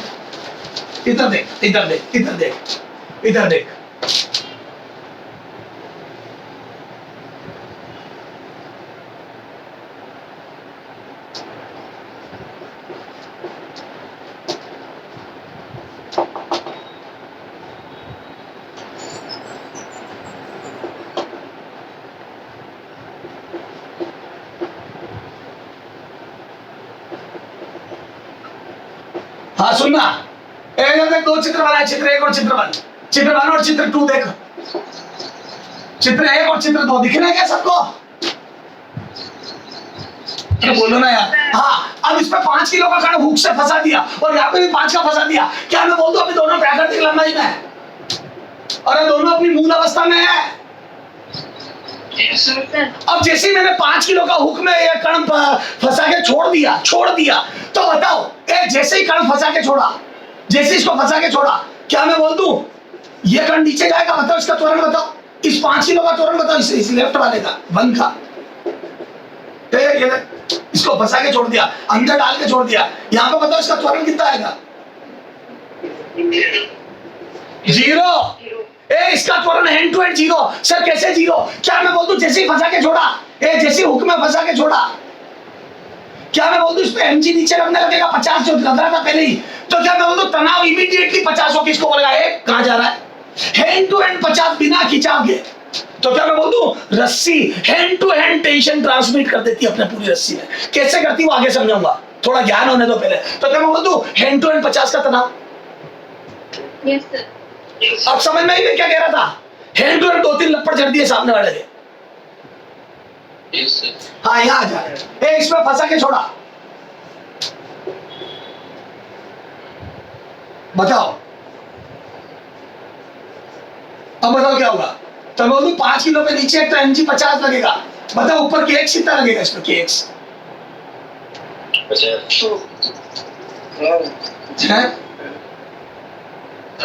हाँ ऊपर kx कितना लगेगा बताओ kx? 0 0 50 अनशंट बोल रहे 0 क्यों? क्योंकि अभी तो स्प्रिंग में फंसा के छोड़ा है। तो क्या मैं बोल दूं अभी हैंड टू हैंड तो कोई खिंचाव ही नहीं है। और स्प्रिंग में याद है बल बनने में टाइम लगता है। अभी शुरू में खिंचाव 0 था, तेने फंसा के छोड़ते ही खिंचाव 0 का 0 रह गया। अरे क्वेश्चन है कणों को ऑब्जेक्ट को हुक में फंसाने के जस्ट बाद त्वरण। तो मैं बोल दूं या जस्ट बाद रस्सी में बल, रस्सी वो स्प्रिंग में फोर्स स्प्रिंग वो स्प्रिंग में फोर्स एफ एंड एक्सेलरेशन कण का। तो क्या मैं बोल दूं यहाँ पे तो तनाव हैंड टू हैंड 50 आ जाएगा और त्वरण 0 आ जाएगा। और क्या मैं बोल दूं यहाँ पे जैसे ही फंसा के छोड़ोगे क्या त्वरण 0 होगा? नहीं, स्प्रिंग में फोर्स कितना होगा? 0। क्यों? क्योंकि स्प्रिंग बिल्कुल खिंची नहीं है और स्प्रिंग में बल आने में टाइम लगता है। खिंचाव आएगा तो बल आएगा। बेटा स्प्रिंग में टेंशन तो आती खींचने के कारण है। Yes sir. बोल ही नहीं रहे। तो क्या मैं बोल दूं अब ये नीचे जाके खींचेगा तब आएगा जब आएगा। अभी तो मैं बोल दूं इस पर असंतुलित बल लग रहा है, पृथ्वी का खिंचाव तो लग रहा है लेकिन स्प्रिंग बल 0 है। तो क्या मैं बोल दूं ये नीचे जाएगा क्योंकि न्यूटन का सेकंड नियम बोलता है अगर आपने किसी पर बल लगाया है तो वो त्वरित होगा। F बराबर याद है rate of change of momentum, संवेग में परिवर्तन की दर के बराबर होता है। तो मैं बोल दूं सेकंड लॉ क्या है? F बराबर dp/dt। और इसको आगे हल करो और अगर मास बदल नहीं रहा है तो मैं बोल दूं अगर बल मास को नहीं बदलेगा और ज्यादातर कणों के मास नहीं बदलते तो मैं बोल दूं उसका वेग बदलेगा। इसमें से mv में से m बाहर ले लो। अरे बोल लो तो मैं बोल दूं dv/dt और ये आ जाएगा F बराबर m है। dv/dt तो F बराबर m है। तो क्या मैं बोल दूं मैकेनिक्स में ma के बराबर काम ma के बिना काम नहीं चलता। सर कहने क्या चाहते हो? हाँ सर गुड मॉर्निंग सर नमस्कार। नमस्कार। मैंने कहा सभी बच्चे हैं, आप इनको अच्छी बात है मैकेनिक्स ले रहे हो, इनको फाइनल टेस्ट सीरीज के लिए भी मैं इनको बराबर बोलता रहता हूँ। हाँ 10 जून से स्टार्ट होगी। तो मेरी सभी बच्चों से ये रिक्वेस्ट है कि उस टेस्ट को आप पूरा जी जान से लगाकर अप्लाई करें ताकि ऑल इंडिया हम रैंक दें। और मैं भी आपको टारगेट देता हूँ कि पहले ही टेस्ट में 700 प्लस लाने की कोशिश करो। आप पूरा दम लगाओ। बच्चों आवाज आ रही है आपको? हाँ तो बेटा सुनो, तो बात चल रही थी तो स्प्रिंग के अंदर टेंशन ट्रांसमिट होने में टाइम लेती है, होती वो टेंशन है लेकिन kx के कारण आती है। तो खिंचाव आएगा तो आएगी। तो क्या मैं बोल दूं अभी तो सिर्फ एक ही बल लग रहा है 50 तो ये नीचे की तरफ क्योंकि न्यूटन ने बोला चीजें बल त्वरित करता है, कण का स्थिति कण का मोशन परिवर्तित करता है, कण की क्या बोलते हैं गति परिवर्तित करता है। तो मैं बोल दूं ये रुका हुआ है तो इसकी गति परिवर्तित होगी। तो क्या मैं बोल दूं ये रुका हुआ है तो चलने लगेगा, इसमें त्वरण आ जाएगा, यह त्वरण होगा। Yes sir. और मैं बोल दूं F बराबर m के सर देख बहुत बेसिक क्वेश्चन था पर तूने गलत कर दिया क्योंकि सोचना नहीं आता था। तेरे को ये नहीं समझ आ रही थी स्प्रिंग का बल कितना तुक्के में लगा रहे थे। ए बेटा स्प्रिंग बल खींचने पे लगता है, ये समझाना चाहता हूं। तो अब समझ में आ गया रस्सी और स्प्रिंग में डिफरेंस क्या है? हाँ अब सुनो, अच्छा बताओ इसका आप कितना आएगा त्वरण? तो मैं बोल दूं एक ही बल लग रहा है तो मैं बोल दूं F नेट बराबर m है, ये सेकंड लॉ है। F नेट बराबर m है सेकंड लॉ है। न्यूटन के सेकंड नियम में यही है क्वालिटेटिव एंड क्वांटिटेटिव। तो यहाँ पे क्वांटिटी की बात की जा रही है कि कितना बल लगने पर कितना गति परिवर्तित होती है। तो F बराबर m है। कैसे आया? अगर मास कांस्टेंट है तो बाहर ले लिया dv/dt क्योंकि सेकंड नियम में न्यूटन ने बोला कि force rate of change of momentum पर समय में परिवर्तन की दर के बराबर है। पर सेकंड जितना मोमेंटम चेंज होगा वो फोर्स की वजह से होगा। और मोमेंटम चेंज होगा तो v चेंज होगा, क्योंकि मोमेंटम m भी होता है। तो मैं बोल दूं समय परिवर्तित होगा मतलब v परिवर्तित होगा। तो मैं बोल दूं ये आ गया। तो मैं बोल दूं यहाँ पे नेट फोर्स 50 लग रहा है और कण का मास 5 है, तो बोल दूं त्वरण 10 आ गया। सही बात है, एक तरीके से फ्री फॉल हो रहा है, इसमें सिर्फ mg लग रहा है तो g से गिरेगा नीचे। बोलो, अरे बोल। अच्छा, ये समझ में आ गई? करो फटाफट, फोटो क्लिक करते जाओ, फोटो क्लिक कर लो। ये स्प्रिंग और स्प्रिंग में डिफरेंस है। और देखो, और देखते हैं, और डिफरेंस देखते हैं अपन स्प्रिंग और स्प्रिंग में। हाँ इधर देख, और क्वेश्चन देखते हैं जो डिफरेंस बताएंगे। तो ये समझ में आया कब बल लगने से चलता है, कब रुका हुआ है, क्या होता है संतुलित असंतुलित बल। Yes sir. अभी देखो बेटा, अभी तो तुम्हारा बेस बन रहा है, अभी तो तगड़ी तगड़ी बातें आना बाकी है।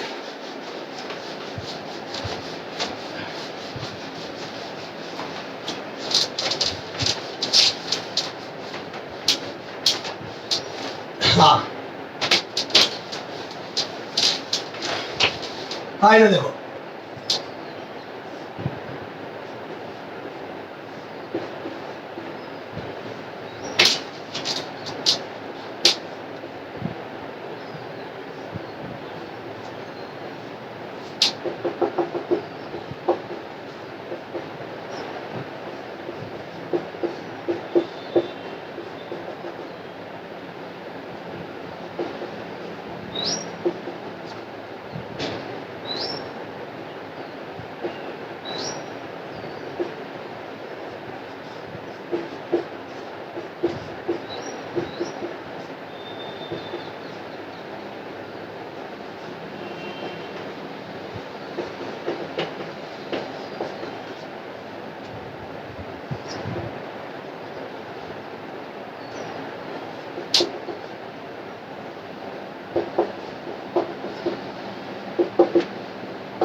हाँ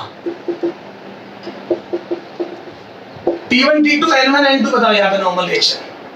T1 T2 N1 N2 बताओ। अब सुनना, इधर देखो, क्या मैं बोल दूं इस 1 किलो को, इधर देखना सब ध्यान से रे, इस 1 किलो के लिए न्यूटन ने क्या बोला, बोलो इसको अर्थ कितने से खींचेगी, पृथ्वी कितने से खींचेगी, mg 10। क्या ये नीचे जा रहा है क्या? कहाँ? ये नीचे जाएगा है क्या? इसको क्या गड्ढा खोद के जाएगा? तो क्या मैं बोल दूं ये नीचे नहीं जाएगा। कौन है इसका रीजन, नीचे नहीं जाने देने का कारण कौन है इसका? हाँ दो की सतह ऊपर पर लगाएगी। तो क्या मैं बोल दूं दो इस पे ऊपर की तरफ फोड़ लगा रहा है, तो मैं बोल दूं N1, तो N1 हो गया 10। अच्छा इसने इस पे N1 ऊपर लगाया, तो क्या मैं बोल दूं हर एक्शन का एक रिएक्शन लगेगा। या चलो इस 2 किलो को पृथ्वी कितने से खींचेगी, तो मैं बोल दूं इसको mg 20 से खींचेगी। अरे 2 किलो को पृथ्वी कितने से खींचेगी, mg 20 से। क्या नीचे वाला चल रहा है क्या? नहीं। तो क्या मैं बोल दूं नीचे वाले का भी एक्सेलरेशन 0 है, तो मैं बोल दूं 25 को 20 से खींच रही है, तो क्या मैं बोल दूं ये सतत ही नॉर्मल रिएक्शन लगाएगी N2। मैं बोल लो तो क्या मैं बोल दूं इस N2 का मान भी इसका मतलब 20 है, तो मैं बोल दूं N1 का मान 10 है। यहाँ पे नेट फोर्स 0 करना था क्योंकि गति परिवर्तित नहीं हो रही है, नेट फोर्स 0 करना था, तो मैं बोल दूं N1 का मान mg के बराबर होगा और बराबर 10 न्यूटन आएगा। बोल लो। और यहाँ पे भी नेट फोर्स 0 करना है, यहाँ पे भी नेट फोर्स 0 करना है, तो क्या मैं बोल दूं यहाँ पे N2 बराबर mg के बराबर, कैपिटल mg के बराबर होगा, ऊपर वाले को स्मॉल mg बोल दो, या चलो m1 m2 बोल दो, m1g। तो बोल दूं नीचे वाले पे फोर्स लगेगा m2g, तो क्या मैं बोल दूं यहाँ पे आ जाएगा 20।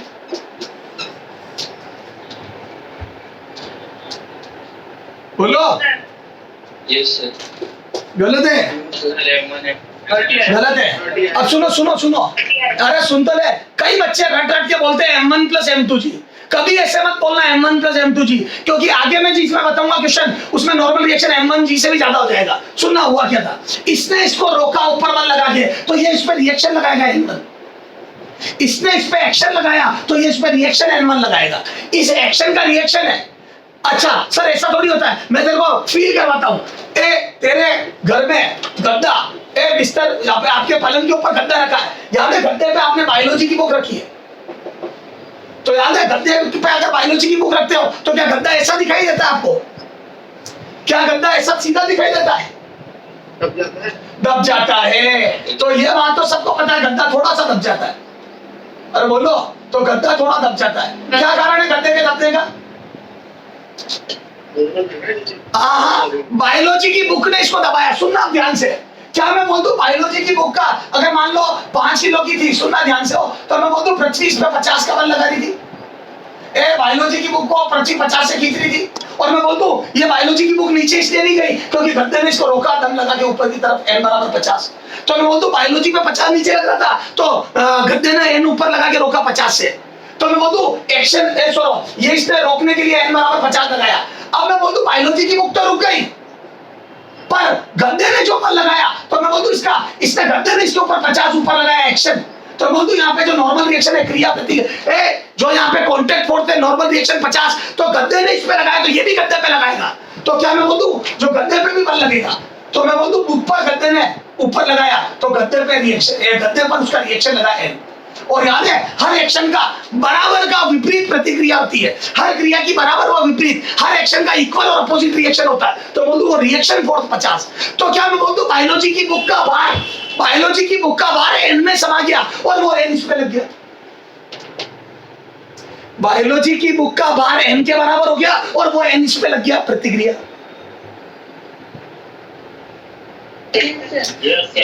तो हमारे बिस्तर ने बायोलॉजी की बुक पे क्रिया लगाई, तो बायोलॉजी की बुक ने उस पर प्रतिक्रिया लगाई। तो क्या मैं बोल दूं कि वास्तव में क्रिया की प्रतिक्रिया लगती है, वो गद्दे के दबने से मुझे नजर आ रही है। हाँ सर। तो रिएक्शन दिख गया आपको? रिएक्शन फोर्स नजर आ गया क्या? अच्छा, एक और नजर तब आता है जब आप किसी के लपड़ मारते हो और आपके हाथ पे लगती है बहुत तेज। तो क्या बोल दूं मैंने तो उसको दर्द देने की कोशिश करी थी, लेकिन प्रतिक्रिया में दर्द मुझे भी मिला। तो हर क्रिया की प्रतिक्रिया होती है। बोलो हाँ। तो सुनो, तो क्या मैं बोल दूं 1 किलो पे ऊपर 10 लगेगा तभी तो रुका हुआ है, और अगर 1 किलो पे 2 ने 10 ऊपर लगाया तो इसके ऊपर वापस प्रतिक्रिया 10 नीचे लगेगी। तो मैं बोल दूं 20 तो खुद का भार, 20 तो mg खुद का भार और 10 प्रतिक्रिया की वजह से आया। तो मैं बोल दूं ऊपर वाले का भार भी प्रतिक्रिया से नीचे ट्रांसफर हो गया। तो मैं बोल दूं अल्टीमेटली ग्राउंड को दोनों को संभालना पड़ा। अल्टीमेटली ग्राउंड पे जो नॉर्मल रिएक्शन आया n2, तो क्या मैं बोल दूं वो n2 n1 प्लस mg है।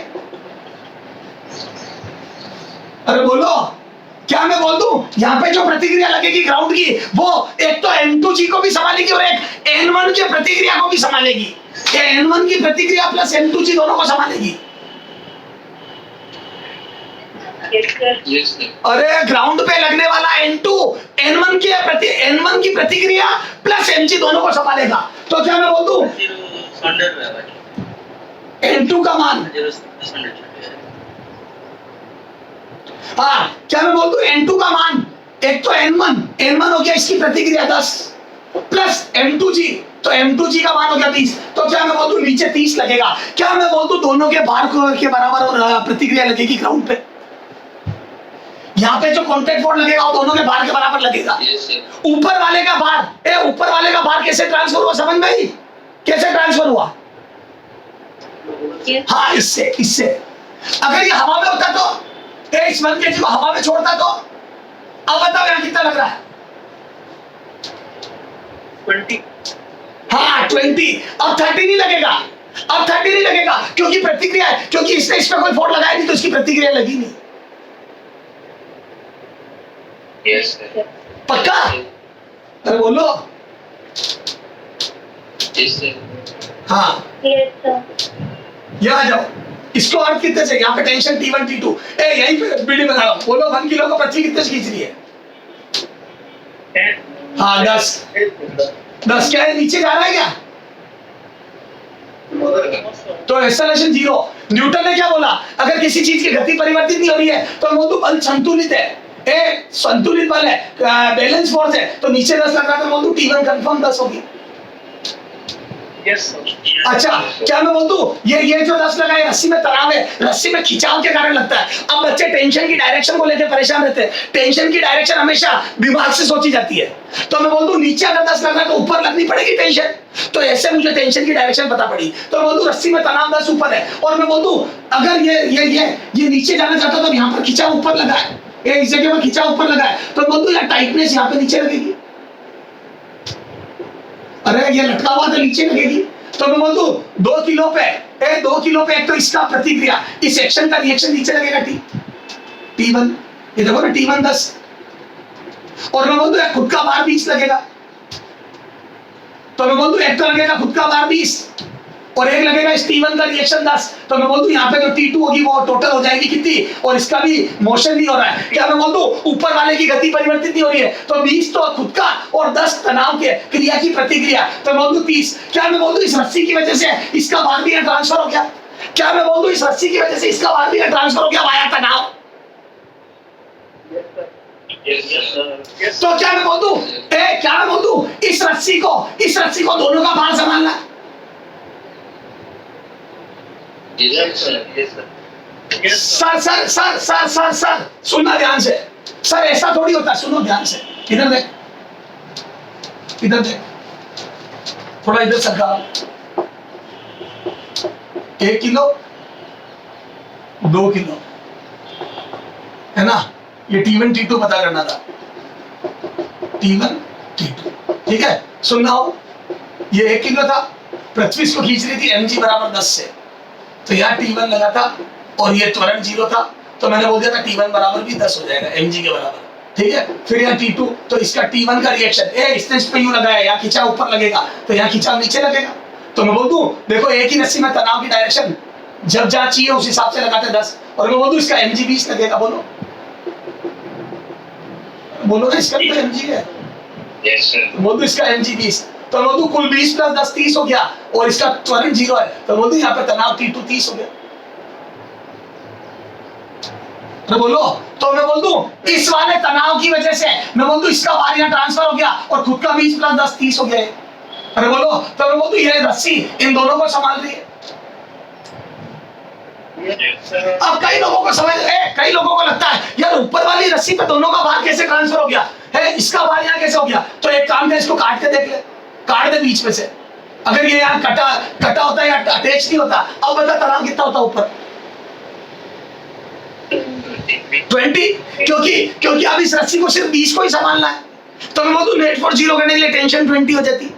तो मैं बोल दूं क्योंकि ये लटका हुआ है, तो इसके लटके होने से मैं बोल दूं खिंचाव लगा, उससे खुद का भार तो लगा जो लगा, और इस खिंचाव की वजह से यहाँ पे टेंशन बढ़ गई। Yes sir. अरे बोलो। सर। हाँ अच्छा आप बताओ, आप बताओ यहाँ पे टेंशन बताओ फटाफट। तो मैं बोल दूं यहाँ mg लगेगा कितना 10, तो बताओ यहाँ टेंशन 10, तो यहाँ पे भी टेंशन 10, क्योंकि यहाँ पे खिंचाव यहाँ पे भी लगेगा, देखो 10। अच्छा और खुद का भार 20। अरे बोलो ना बेटा। तो मैं बोलूं इस पे नीचे 10 लग रहा था और इसकी गति नहीं हो रही थी, तो ये 10 है तो ये भी 10, और यहाँ 10 + 20, तो मैं बोलूं यहाँ 30 लगेगी T2।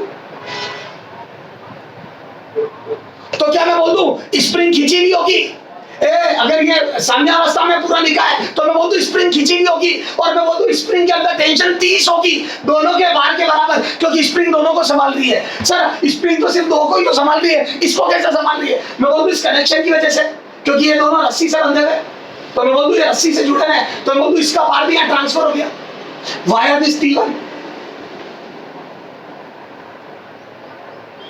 यस अच्छा तो मैं बोल दूं क्या मैं बोल दूं kx बराबर 30 होगा, kx बराबर T2 बराबर 30 होगा, और k का मान 100 है, तो x बराबर मैं बोल दूं 30 सेंटीमीटर आ जाएगा, 30/100 मीटर या 30 सेंटीमीटर। तो क्या मैं बोल दूं स्प्रिंग 30 सेंटीमीटर खींची हुई है। Yes sir. अरे बोलो। यस। अच्छा अब सुनना, अभी यस से रुक जाओ। हाँ अभी रुक जा, ये तो अभी मैंने सिर्फ समझाया है तेरे को, मैं तेरे को क्वेश्चन दूंगा वो तेरे को नोट करने। हाँ ये सुन,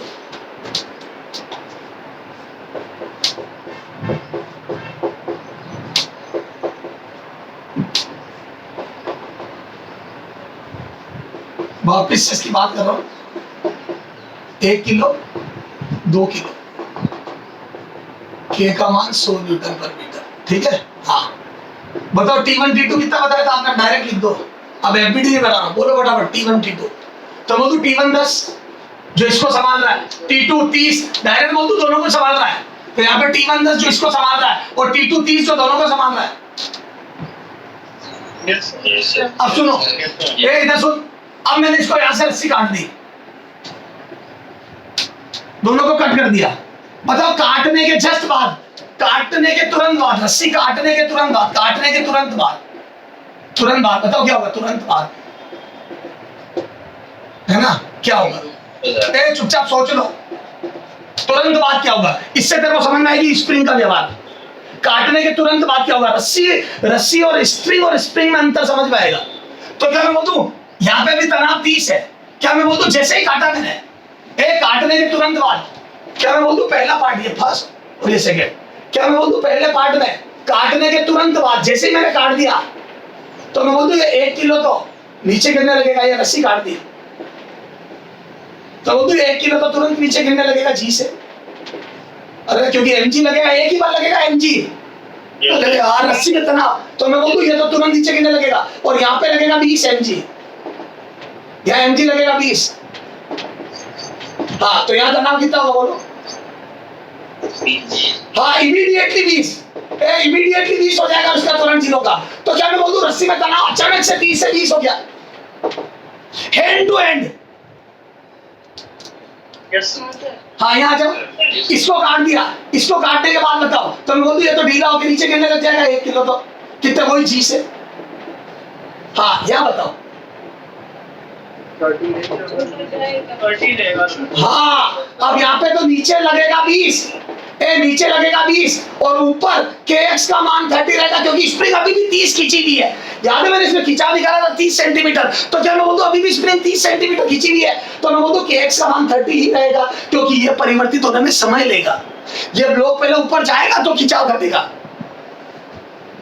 तो क्या मैं बोल दूं ये वाला फोर्स 30 का 30 रह गया, तो मैं बोल दूं कण ऊपर एक्सेलरेट होगा, और मैं बोल दूं इसका एक्सेलरेशन कितना आ जाएगा, तो मैं बोल दूं kx माइनस mg बटा m, तो मैं बोल दूं आ जाएगा 30 माइनस नीचे 20 बटा m हो जाएगा कितना बेटा 2 किलो, तो मैं बोल दूं आ जाएगा 10 बटा 2 5, तो मैं बोल दूं ये तो है 5 से थोड़ी तो ऊपर, तो वो तो ये कण 5 से ऊपर की तरफ त्वरित होगा। तो अब समझ में आ गई, रस्सी ने तो अचानक से अपना तनाव घटा के 20 कर लिया और त्वरण 0 रखा कण का, और स्प्रिंग ने बोला नहीं मैं तो सेट होने में टाइम लूंगी, तो अभी तो मैं 30 ही लगाऊंगी, बाद का बाद में देखेंगे।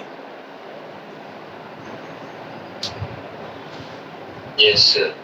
पक्का करो, नोट करो, फोटो खींच लो फटाफट,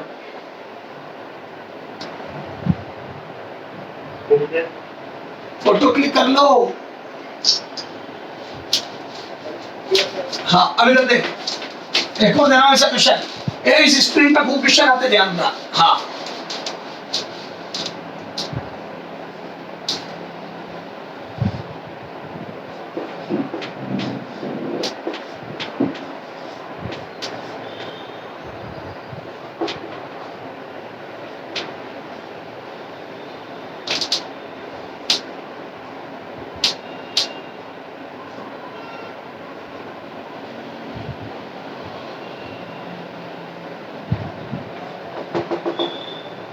हाँ अभी सिस्टम इक्विलिब्रियम में, सिस्टम इक्विलिब्रियम में है।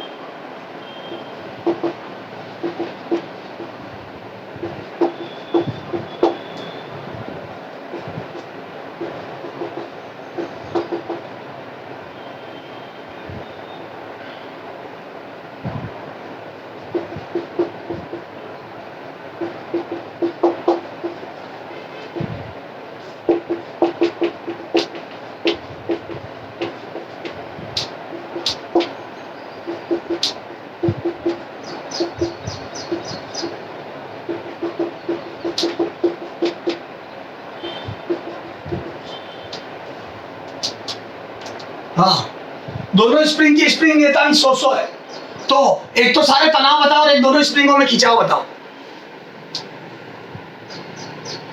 टेंशन और खिंचाव आ रहा हूं मैं।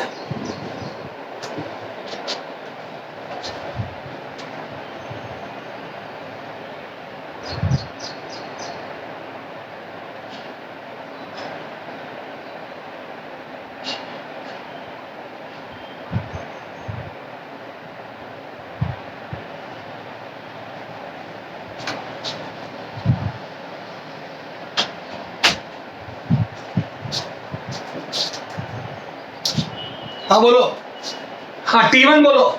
T1 किसको बैलेंस कर रहा है? अब चलो, स्प्रिंग हो चाहे स्ट्रिंग हो, चाहे रस्सी हो चाहे स्प्रिंग हो, दोनों में तनाव होता है। एक में डायरेक्ट आता है और एक में खिंचाव के कारण आता है। अब जो भी होना हो गया, साम्यावस्था है। तो बताओ T1 कितना होगा? 10। क्योंकि ये वाली स्प्रिंग सिर्फ 10 को संभाल रही है। हाँ, ये रस्सी किसको संभाल रही है? वाली रस्सी, ये रस्सी किसको संभाल रही है?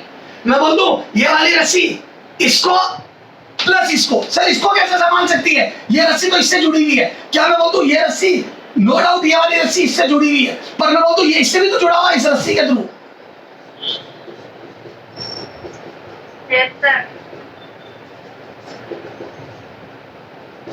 क्या मैं बोल दूं, खुद का भार तो संभाल ही रही है, इस 1 किलो का भार तो संभाल ही रही है, इस दोनों की टाइटनेस की वजह से इसका भार भी संभाल रही है 10।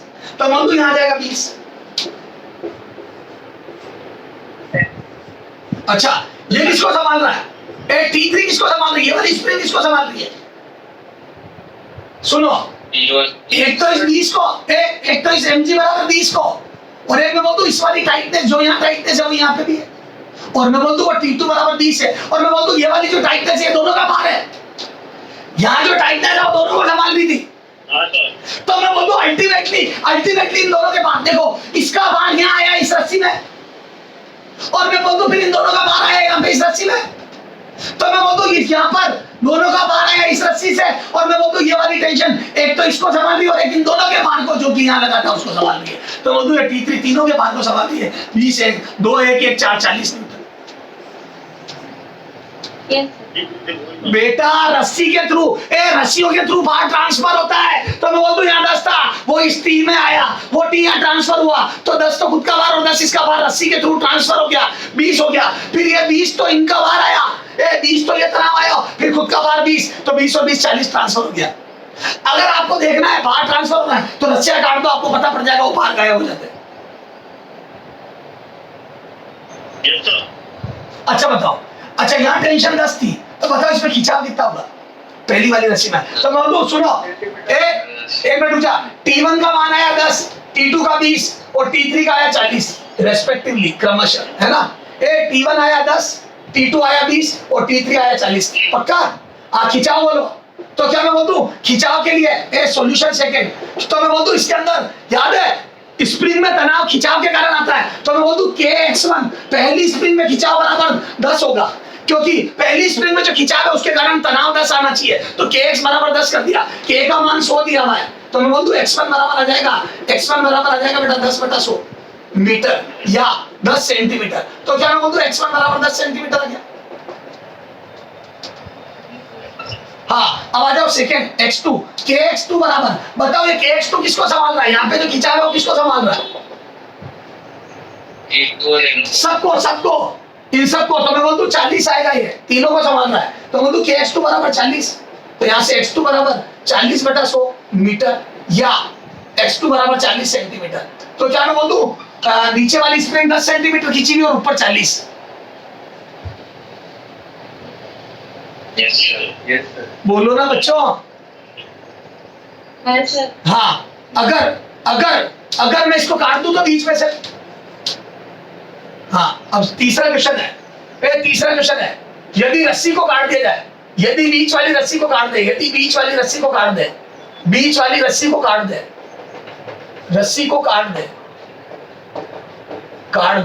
तो बोलो काट दिया बीच वाली रस्सी को,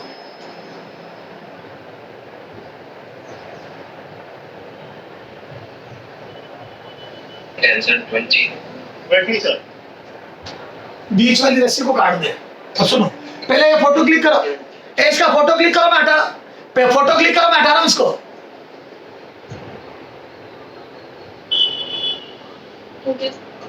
Okay, sir. हाँ, और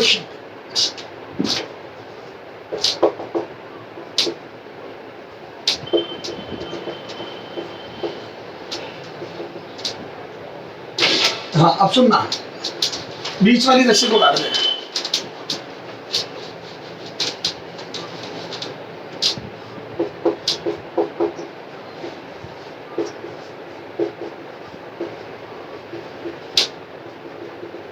हाँ,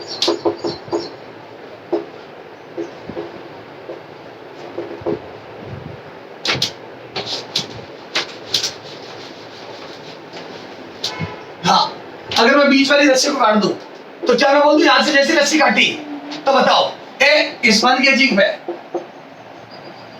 और ये 1 kg है ना, और ये ऊपर 2 किलो। हाँ बताओ क्या होगा, यहाँ पे तनाव कितना आएगा T3, ये कितना होगा तनाव, ये बीच वाली रस्सी काट दी है 40 होगा। ए ये तनाव क्यों बदलेगा, तो मैं बोल दूं ये 40 का 40 ही रहेगा। अरे बोलो, टेंशन ए तनाव बदलने में समय लेता है, तनाव बदलने में समय लेता है, तो मैं बोल दूं ये तनाव 40 का 40 ही रहेगा। हाँ अच्छा, ये 40 का 40 रहेगा और नीचे मैं बोल दूं ए ये रस्सी गायब होती है, ये 20 गायब हो गया, तो मैं बोल दूं सिर्फ इसका भार mg 20 रहा। यस सर, mg 20 रहेगा।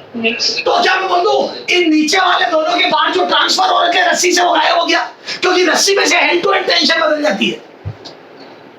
Yes sir. तो क्या मैं बोल दूं ए ऊपर 40 नीचे 20, तो मैं बोल दूं ये ऊपर की तरफ त्वरित होगा कितने से, तो मैं बोल दूं T3 माइनस mg बटा m। ए दो बल लग रहे हैं, T3 ऊपर mg नीचे, इस बार ये T1 गायब हो गया, यहाँ पे जो T2 था वो गायब हो गया। ए ये T2 तनाव गायब हो गया, T2 ये गायब हो गया, तो मैं बोल दूं ये आ जाएगा कितना, तो मैं बोल दूं नेट फोर्स, तो यहाँ से 40 माइनस 20 40 माइनस 20 अपॉन 2, तो मैं बोल दूं ये कितना आ जाएगा 20 बटा 2, जी से ऊपर जाएगा 10 से, तो मैं बोल दूं 10 के त्वरण से ऊपर जाएगा। बोलो Yes, sir. हाँ अच्छा, ये तो मैं बोल दूं इस पे भी देखो, क्या मैं बोल दूं ये तनाव 10 का 10 रहेगा, क्यों, क्योंकि ये स्प्रिंग खींची की खींची है, तो यहाँ पे तनाव 10 का 10 रहेगा, और अगर यहाँ तनाव 10 का 10 रहेगा और नीचे mg 10 लग रहा था, तो मैं बोल दूं इसका एक्सेलरेशन तो ठीक हो गया, क्योंकि ये दोनों यहाँ की रस्सी कटने का यहाँ कोई फर्क नहीं पड़ेगा, ऊपर वाली रस्सी कटने से यहाँ के तनाव में कोई फर्क नहीं पड़ेगा, क्योंकि ये स्प्रिंग तो 10 सेंटीमीटर खींची की खींची है, ये 40 सेंटीमीटर खींची की खींची है। तो क्या मैं बोल दूं यहाँ पे टेंशन 10 की 10 रहेगी, तो यहाँ पे त्वरण 0 का 0 ही रहेगा। तो आपने रस्सी यहां से काटी, ये जुप ऊपर जाएगा, ये जुप नीचे आएगा, और ये वहीं का वहीं रहेगा, क्योंकि इसके ऊपर नेट फोर्स अभी भी 0, नीचे 10 और स्प्रिंग, ये पहली स्प्रिंग तो खींची हुई है, ये भी खींची हुई है, लेकिन ये नीचे गायब होने से नेट फोर्स ऊपर आ गया, और यहाँ पे ऊपर वाला गायब होने से नेट फोर्स नीचे आ गया। यहाँ देखो यहाँ mg 10 लग रहा है, बोलो, और यहाँ पे ये वाले तनाव 10 लग रहा है T1, याद है एक्शन का रिएक्शन, क्योंकि स्प्रिंग खींची हुई है 10 नीचे लगेगा ये। अच्छा मैं बोल दूं यहाँ ऊपर जो T2 था वो गायब हो गया, ए जो ऊपर T2 20 रख के बैलेंस करता था वो गायब हो गया, तो मैं बोल दूं इसमें नेट फोर्स नीचे आ गया, देखो 10 ये और 10 ये, एक तो खुद का भार 10 और एक स्प्रिंग का खिंचाव 10।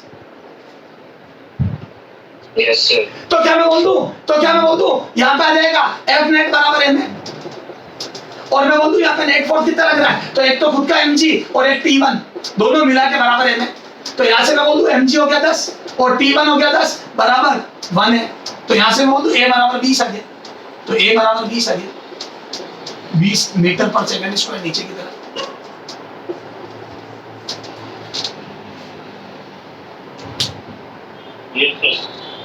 यस। कितने लोगों को स्प्रिंग का व्यवहार समझ में आ गया कि स्प्रिंग कैसे बिहेव करती है, थोड़ा समय लेती है एडजस्टमेंट में, जल्दी से हाथ खड़े कर लो, कितने लोगों को समझ में आए। चलो आप सुनना, फटाफट फोटो क्लिक कर लो, इसकी जल्दी फोटो क्लिक कर लो जिसको जरूरत है वो। चला गया, अरे बोलो ना। Yes sir. तो मेरे हिसाब से आपको सारे टाइप के फोर्स समझ में आ गए, और न्यूटन ने क्या कहा पहले और दूसरे नियम में कि कब फोर्स लगने से क्या होता है, नहीं लगने से क्या होता है, ये बातें समझ में आ गई। अब मैं क्वेश्चन लिख रहा हूं, सारे क्वेश्चन आप करोगे, और अब और बातें समझते चलेंगे अपन, नहीं है ना। फटाफट क्वेश्चन लिख रहा हूं।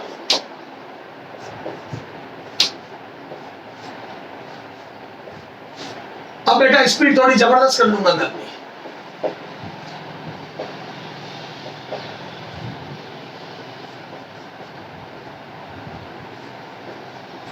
है ना, अब एफबीटी मत करना, थोड़ा डायरेक्ट करना। हो गया, अब तुम्हारे को समझ आ गई सब्जेक्ट की।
हाँ,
हाँ बोलो। हाँ, अब देखते कितना समझ में आया। हाँ बोलो। इसमें N1 मैं कुछ भी नहीं लिखूंगा, N भी लाइन, अब सीधे डायरेक्ट बातें करूंगा। बोलो N1 कितना हुआ है? ये N1 यहाँ पे जो नॉर्मल रिएक्शन है 10, क्या मैं बोल दूं? डायरेक्ट यही कर रहा हूं, क्या मैं बोल दूं? वो वाला नॉर्मल रिएक्शन इस 10 को चलने से रोक रहा है। न्यूटन के हिसाब से 10 नीचे लग रहा तो 10 ऊपर लगेगा, तो n1 का मान 10 हो गया mg। हाँ n2 30। कहीं लग भाई सुनो, क्या मैं बोल दूं? क्या मैं बोल दूं? ये n2 इन दोनों को नीचे जाने से रोक रहा है। क्या मैं बोल दूं? यहाँ पे जो n2 लगेगा वो इसके बाहर को तो रोक ही रहा है, और मैं बोल दूं 2 ने 1 पे जो एक्शन लगाया उसका रिएक्शन में इसका बाहर आ गया। मन में सोच, क्या मैं बोल दूं 2 ने 1 पर जो एक्शन लगाया था उसका रिएक्शन याद है? वो बुक ने बेड को दबाया था, तो बोल दूं ऊपर से 10 दबा रहा है इसको। याद करो, इस पे एक्शन n लगा, n1 लगा, तो इसने n1 नीचे 10 लगाया, तो मैं बोल दूं एक तो इस n1 का रिएक्शन 10 और खुद का बार 20, तो बोल दूं ये दोनों को रोक रहा है, तो बोल दूं n2 दोनों को रोक रहा है। Yes, sir. हाँ, ये n3, Yes, sir. ये n3 60। क्या मैं बोल दूं? क्या मैं बोल दूं? ये n3 तीनों को रोक रहा है, तो मैं बोल दूं n3 का मान 60 होगा। Yes, sir. सुनो, मैं बोल दूं ये जो n3 है यहाँ पे वो एक तो इस 30 को बैलेंस कर रहा है, और मैं बोल दूं यहाँ पे जो 20 ऊपर लगाया था, 3 ने 2 के ऊपर 30 ऊपर लगाया था, ये into 30, तो मैं बोल दूं उसका रिएक्शन, और मैं बोल दूं उसके रिएक्शन में ऊपर के दोनों के बाहर आ गए। Yes, sir. समझ लाओ, समझ चीजों की समझ लाओ। तो मैं बोल दूं इस n1 में इसका बाहर आ गया और नीचे लग गया, तो यहाँ पे टोटल 30 हो गया, क्योंकि खुद का बार प्लस 1 का बार, तो 30 हो गया। और मैं बोल दूं यहाँ जो 30 लगा उसमें इन दोनों के बाहर आ गए, तो उसका रिएक्शन 30 और खुद का बार 30, तो टोटल 60 हो गया। Yes, sir. आगे आ जाओ। ये वाली रस्सी किसको रोक रही है? इस 3 को, तो मैं बोल दूं 30 है यहाँ पे। अच्छा, यहाँ पे तनाव कितना होगा? 50। क्यों? ये वाली रस्सी इन दोनों को रोक रही है। ये T2 इन दोनों को रोक रहा है। क्यों? क्योंकि देखो इसका बार इस रस्सी के थ्रू ये ट्रांसफर हो गया। देखो ये रहा। तो मैं बोल दूं इसका बार इस रस्सी के थ्रू ये ट्रांसफर हो गया, और 20 खुद का बार था, और ये 30 या ट्रांसफर होकर टोटल 50 हो गया। Yes, sir. अगर आपको लगता है, अगर आपको थोड़ा भी शक है कि इस रस्सी के थ्रू बाहर ट्रांसफर नहीं होता, इस रस्सी को काट दो, आपको पता पड़ जाएगा टेंशन 20 ही रह जाएगी, क्योंकि अब इस टेंशन से इसकी को संभाल रही 20 को, mg को। अरे बोलो, Yes, sir. याद है? मैं एक पेड़ की डाली पे लटका हुआ हूँ, अगर कोई उछल के मेरी टांग पकड़ लेता तो याद है वो डाली ज्यादा नीचे दब जाती। क्यों? क्योंकि मेरा बार तो लग ही रहा है, मेरी टांग को नीचे वाला लड़का नीचे खींच रहा है। ये खींच रहा है, देखो ये। तो मैं बोल दूं मेरे बाहर के अतिरिक्त ठंडी को सहन करना पड़ रहा है। तो क्या मैं बोल दूं नीचे लटके लड़के का बाहर मेरे पैर के खिंचाव के थ्रू ऊपर पहुंच गया। तो बस ये इसका बाहर यहाँ से पहुंचा, यहाँ से 30, तो मैं बोल दूं ये 50। तो मैं बोल दूं ये रस्सी से बंधा होने के कारण यहाँ तनाव 50 होगा, दोनों को सहन कर रहा है। अच्छा, ये T3 कितना होगा? मैं बोल दूं ये तीनों को सहन कर रहा है 60। हाँ 60। अरे बोलो। हाँ, इसको काट दूं तो बताओ, इसको काटने के जस्ट बाद T2 और T3 के मान बताओ। T2 T3 तो बोल दूं इमीडिएटली 20, और मैं बोल दूं इमीडिएटली 30। रस्सी बिना समय गवाए अपनी टेंशन बदल देती है। Yes, sir. चलो हाँ, यहाँ आ जाओ। तो मेरे हिसाब से न्यूटन की बातें समझ में आ गई तुम्हारे को? हाँ, यहाँ बोलो।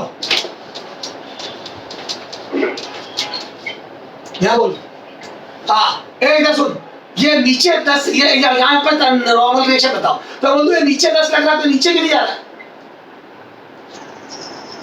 Normal reaction. हाँ, तो मैं बोल दूं यहाँ पे n1 10 लग रहा है ऊपर की तरफ। इधर वाली गति रोक रही। हाँ, ये नीचे 20 लग रहा है, नीचे क्यों नहीं जा रहा है? तो बोल दूं इसका मतलब यहाँ पे n2 20 लग रहा है। अरे बोलो। Yes, sir. हाँ, तो यहाँ लग रहा है 10, यहाँ लग रहा है 20, तो बढ़ती क्रम में गति, ऊर्ध्वाधर में गति रुक गई, और आगे 20 लग रहा है। बताओ ये कण इधर क्यों नहीं जा रहा है? इधर बल लग रहा है तो, क्योंकि न्यूटन ने बोला था, न्यूटन ने बोला था जिधर बल लगेगा उधर गति होगी। तो बोल दूं न्यूटन के हिसाब से तो 20 लग रहा है, तो गति होनी चाहिए, पर गति हो नहीं रही है। तो मैं बोल दूं गति नहीं हो रही, इसका मतलब परिणामी बल 0 है। तो बोल दूं n3 का मान 20 हो गया। तो बोलो। Yes, sir. और मैं बोल दूं 2 किलो में 1 किलो पर n3 पीछे लगाया होगा, क्योंकि इसको काटना था। तो बोल दू 2 किलो ने 1 किलो पे पीछे बल लगाया हुआ है N3, तो बोल दू 1 किलो ने 2 किलो पे प्रतिक्रिया बल आगे लगाया होगा 2 किलो पे।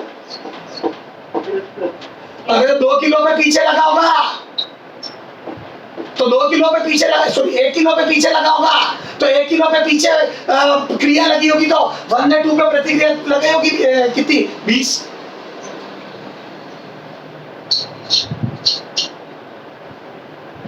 बोलो। तो मैंने 20 आगे लगाया, 2 ने पीछे लगाया, तो 1 ने इस पे इधर लगाया, तो मैं बोल दूं ये वाली सतह वापस से 20 लगा देगी, तो बोल दूं यहाँ से N4 20। अरे बोलो। अरे यार ये कुछ समझ ही नहीं आता क्या यार। इधर देखो 1 किलो पे 20 मैंने लगाया इधर, तो न्यूटन बोला इधर 20 लगा दे, जा क्यों नहीं रहा है, तो मैं बोल दूं 2 ने 1 पे इधर लगाया 20। अगर 2 ने 1 पे 20 का धक्का लगाया इसलिए नहीं जा रहा, और अगर 2 ने 1 पे 20 लगाया तो 1 2 पे प्रतिक्रिया लगाएगा 20, तो मैं बोल दूं 1 ने 2 पे वापस प्रतिक्रिया 20 लगाई और फिर 20 इधर लगी है, तो ये यूं क्यों नहीं जा रहा, तो मैं बोल दूं इस दीवार ने रोका है, तो अल्टीमेटली इस दीवार के ऊपर 20 न्यूटन का फोर्स आ गया, तो मैं बोल दूं जो बल मैंने लगाया वो इस दीवार तक पहुंच गया। जी सर। तो बोलो। Yes, sir. हाँ तो ये सब समझा चुका हूँ, आया आ जाओ, ये देखो ये क्या बोलो। हाँ अब मैं बोल दूं इधर सुनना, इसका एफबीडी बनाता हूँ 2 किलो का, तो क्या मैं बोल दूं इस पे mg लग रहा है इधर,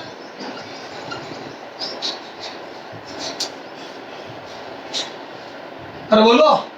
mg नीचे की तरह लगता है ऊर्ध्वाधर ये, और मैं बोल दूं अगर ये mg इधर लग रहा है और मैं बोल दूं ये अभिलंब है, तो मैं बोल दूं अगर इन दोनों के मध्य कोण थीटा है, इन दोनों लाइनों के बीच में, तो बोल दूं इसका अभिलंब ये है। अरे बोलो ना बेटा, क्षैतिज रेखा का अभिलंब ये और इस तिरछी लाइन का अभिलंब ये, तो क्या मैं बोल दूं इन दो रेखाओं के बीच कोण थीटा है, तो इसका अभिलंब ये वाला mg की डायरेक्शन और इसका अभिलंब ये नॉर्मल रिएक्शन, ये नॉर्मल सतह, ये नॉर्मल, तो बोल दूं ये कोण भी थीटा होगा, क्योंकि 2 रेखाओं के बीच में कोण थीटा होता है, तो उनके अभिलंबों के बीच में, उनके परपेंडिकुलर्स के बीच में भी एंगल थीटा होता है, तो इन 2 रेखाओं के बीच में कोण थीटा है, देखो इन 2 लाइंस के बीच में एंगल थीटा है, तो बोल दूं इसका परपेंडिकुलर ये और इसका ये, तो मैं बोल दूं इनके बीच में भी थीटा होगा, ये देखो ये वाला भी थीटा होगा,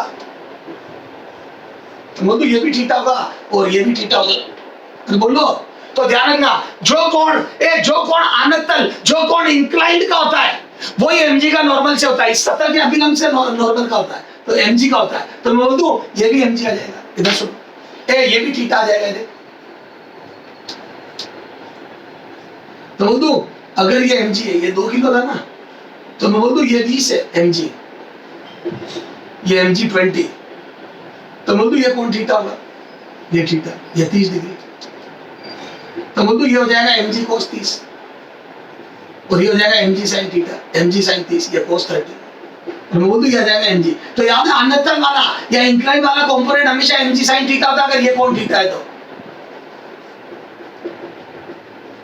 और यहाँ mg की वैल्यू कितनी हो गई 20 हो गई ना mg, तो बोल दूं 20 sin 30 1/2, तो मैं बोल दूं यहाँ से कितना आ जाएगा 10, तो बोल दूं टेंशन 10 होगी क्योंकि ये कण चल नहीं रहा, बोलो। तो ध्यान रखना mg हमेशा अनतल वाला इंक्लाइन वाला कंपोनेंट हमेशा mg cos mg sin theta होता है, ध्यान रखना इंक्लाइन वाला कंपोनेंट हमेशा mg sin थीटा होता है, ध्यान रखना। Yes sir. हाँ बोलो यहाँ कितना आएगा,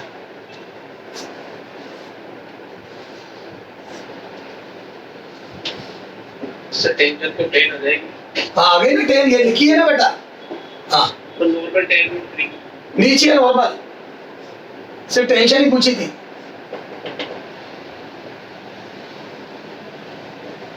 हाँ यहाँ टेंशन बताओ,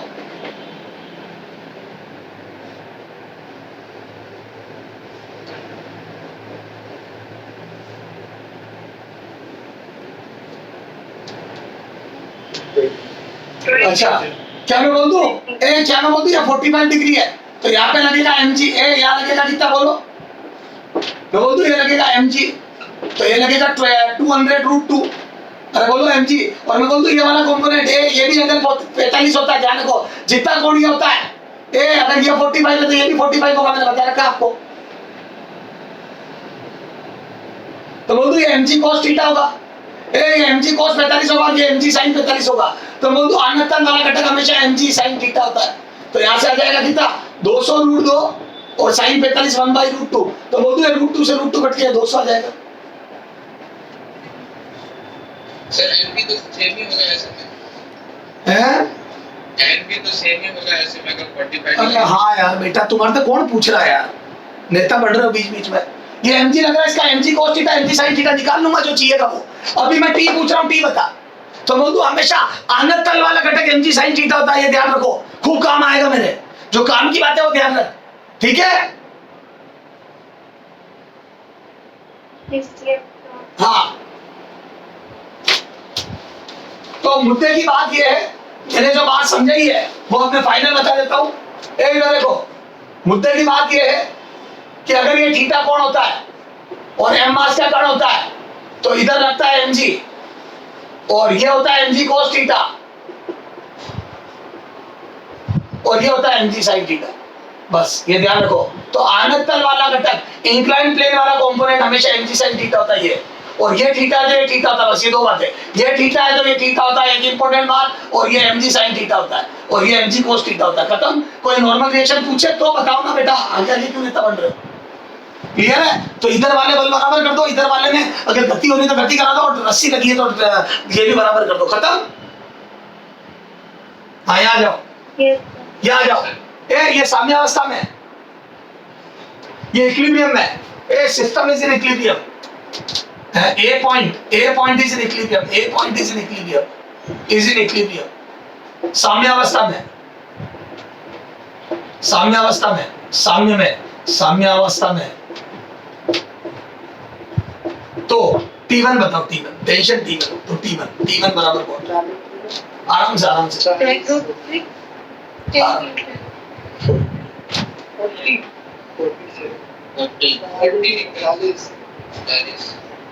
40 हाँ, कोई बता रहा है 40, कोई बता रहा है 10√3 और एक बच्चे का 10 भी आया, तो 10√3 और 40 तीन टाइप के आंसर है, ठीक है। चलो मैं सॉल्व करता हूँ, एक सॉल्यूशन।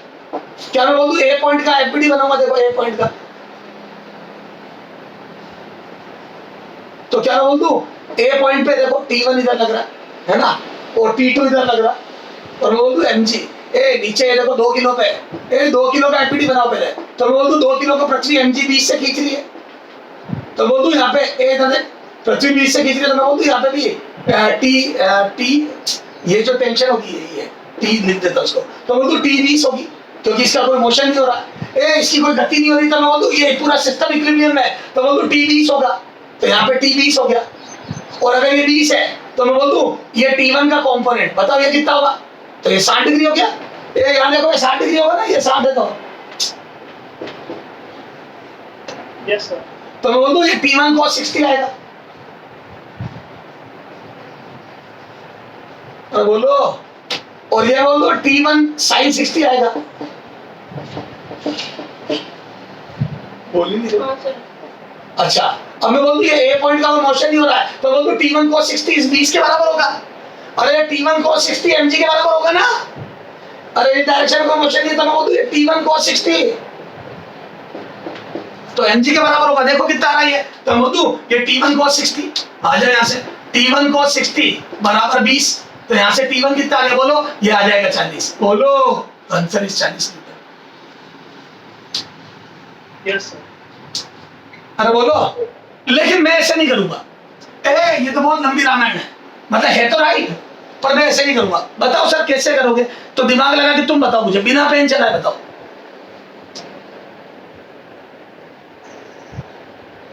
सर एक तो लंबे प्रमेय से नहीं निकाल सकते, बाहर में कहीं लंबी प्रमेय, सर 20 से तो ज्यादा ही आएगा ना, यस यस यस, यस, मुद्दे की बात बोलती इस बच्चे ने, क्या मैं बोल दूं T1 का घटक 20 को बैलेंस कर रहा है, T1 का एक कंपोनेंट 20 को बैलेंस कर रहा है, और मैं बोल दूं कंपोनेंट हमेशा, घटक हमेशा छोटा होता है, क्योंकि साइन कोस की वैल्यू हमेशा लेस देन 1 आती है, मैक्सिमम 1 होती है, जो 0 और 90 पे होती है, और मैं बोल दूं आप 60 डिग्री पे घटक कर रहे हो, तो मैं बोल दूं घटक हमेशा छोटा आता है,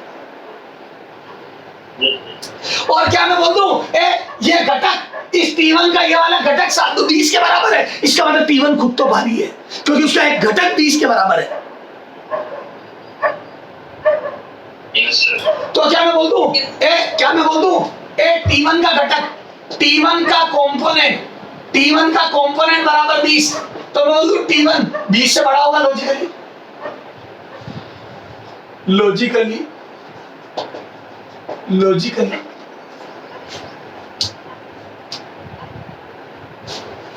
बोलो ना रे। तो क्या मैं बोल दूं ये 20 है, ये 10 है, ये 10√3 है, तीनों छोटे देखो 20 से, तो आंसर 40।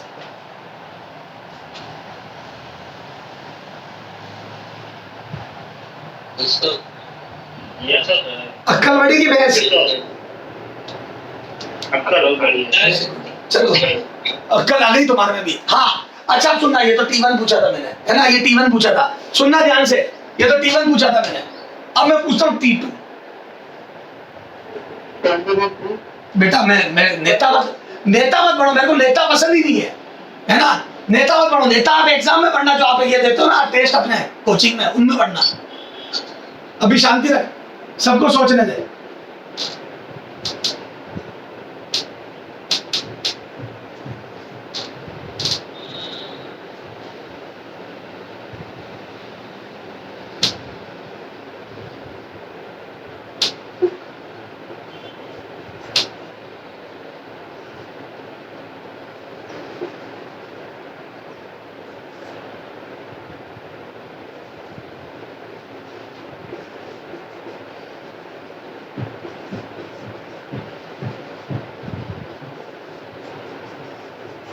हाँ करो, ये 4 ऑप्शन है। T2 बताओ, पहले मैंने T1 पूछा था, या T1 के भी ऑप्शन लिख देता हूँ। T1 बराबर vote, T1 equal to vote.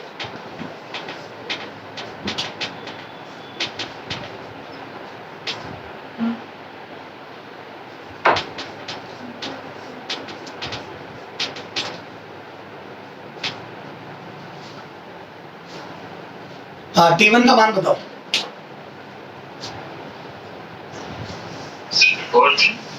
है बोलो। हाँ T1 का मान बोलो। फोर्थ आएगा। अच्छा अभी देखते हैं। अच्छा सुनो, इधर देख, क्या मैं बोल दूं, यहाँ से सोल्व किया था पहले, T1 cos 40 cos 60 बराबर 20, तो T1 40 आया था। हल करो, चाहे दिमाग लगाओ, 4 ऑप्शन नहीं होंगे तो मेरे को हल करना पड़ेगा। 40 आया था। अब मैं बोल दूं T2 का मान कितना होगा, तो मैं बोल दूं T1 sin 60 के बराबर होगा T2, क्योंकि इस दिशा में भी कोई गति नहीं है, A का साम्य है, तो मैं बोल दूं T1 sin 60 बराबर T2 होगा, तो बोल दूं T2 का मान T1 sin 60 के बराबर होगा। तो यहाँ से मैं बोल दूं T2 बराबर T1 sin 60, और T1 का मान 40 आ गया, और मैं बोल दूं sin 60 √3 बटा 2, तो मैं बोल दूं काट के 20√3 आ गया, तो उत्तर आ गया 20√3। अरे बोलो बेटा, सुनो बेटा, क्या मैं बोल दूं T1 का ऊर्ध्वाधर घटक mg 20 के बराबर, तो मैंने T1 cos 60 बराबर 20 करा पहले, T1 cos 60 20 करा, इसको हल करा तो T1 40 आ गया। फिर T1 का क्षैतिज घटक T1 sin 60 बराबर T2 कर दिया, क्यों, क्योंकि इधर भी कोई गति नहीं है, तो T1 sin 60 बराबर T2 कर दिया, और T1 का मान 40 रख दिया, तो 40 sin 60 आ गया 20√3। कितने लोगों को समझ में आ गया? कितने लोगों के समझ में आ गया? हाँ, और कोई तरीका? ये तो बेकार तरीका है। सुनो ध्यान से देखते हैं, इस एमपीटी को ध्यान से देखते इधर, वापस बना रहा हूं, इस एमपीटी को ध्यान से देखते इधर, ये तो हल कर दिया मैंने, इस ए पॉइंट के एमपीटी को ध्यान से देखता हूं, तो मैं बोल दूं ये T1, ये T2, और ये mg, ये 20, ये mg 2k, तो बोल दूं ये तो क्या 20 है ना, ये 20। अच्छा क्या मैं बोल दूं ये घटक 60 डिग्री वाला है। अच्छा 60 डिग्री में बोल तो थोड़ा ऐसा दिखेगा,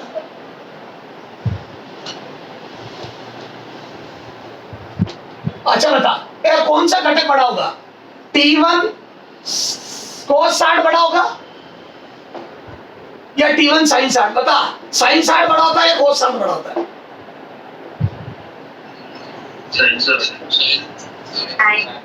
है साइन 60, याद है 45 डिग्री के ऊपर साइन कोस से बड़ा हो जाता है, 45 से पहले कोस बड़ा होता है, Yes, sir. 45 के ऊपर साइन बड़ा हो जाता है, 45 से पहले कोस बड़ा होता है। तो मैं बोलता हूं इन दोनों में से जीतेगा ये।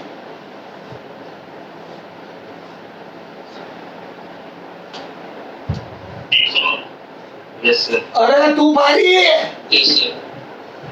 तो क्या मैं बोल दूं, ए सुन, और मैं बोल दूं ये दोनों बराबर होंगे, तो मैं बोल दूं T1 cos 60 अगर 20 है, तो मैं बोल दूं T1 cos 60 अगर 20 है, तो T1 sin 60 तो 20 से बड़ा आएगा। Yes, sir. Yes, sir. T1 cos 60 अगर 20 के बराबर है, तो मैं बोल दूं T1 sin 60 तो 20 से बड़ा आएगा। तो क्या मैं बोल दूं 20 से बड़ा?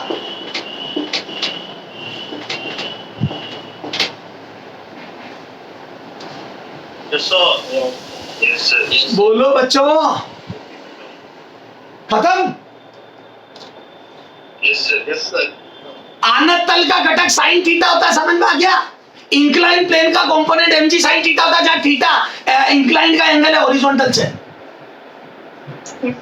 एक इंपॉर्टेंट बात, दूसरी ये समझ में आ गई कि दिमाग से काम कर देंगे कि T1 20 से बड़ा आएगा, दिमाग से काम कर देंगे कि T1 sin 60 T1 cos 60 से बड़ा होगा। Yes, sir. Yes, sir. पक्का? अरे पक्का क्या? Yes, sir. अब इधर आ जाओ, हाँ इधर देख, ये नोट कर लेना। हाँ यहाँ देखो, इधर देख, इसका डायग्राम बड़ा कर रहा हूँ ये।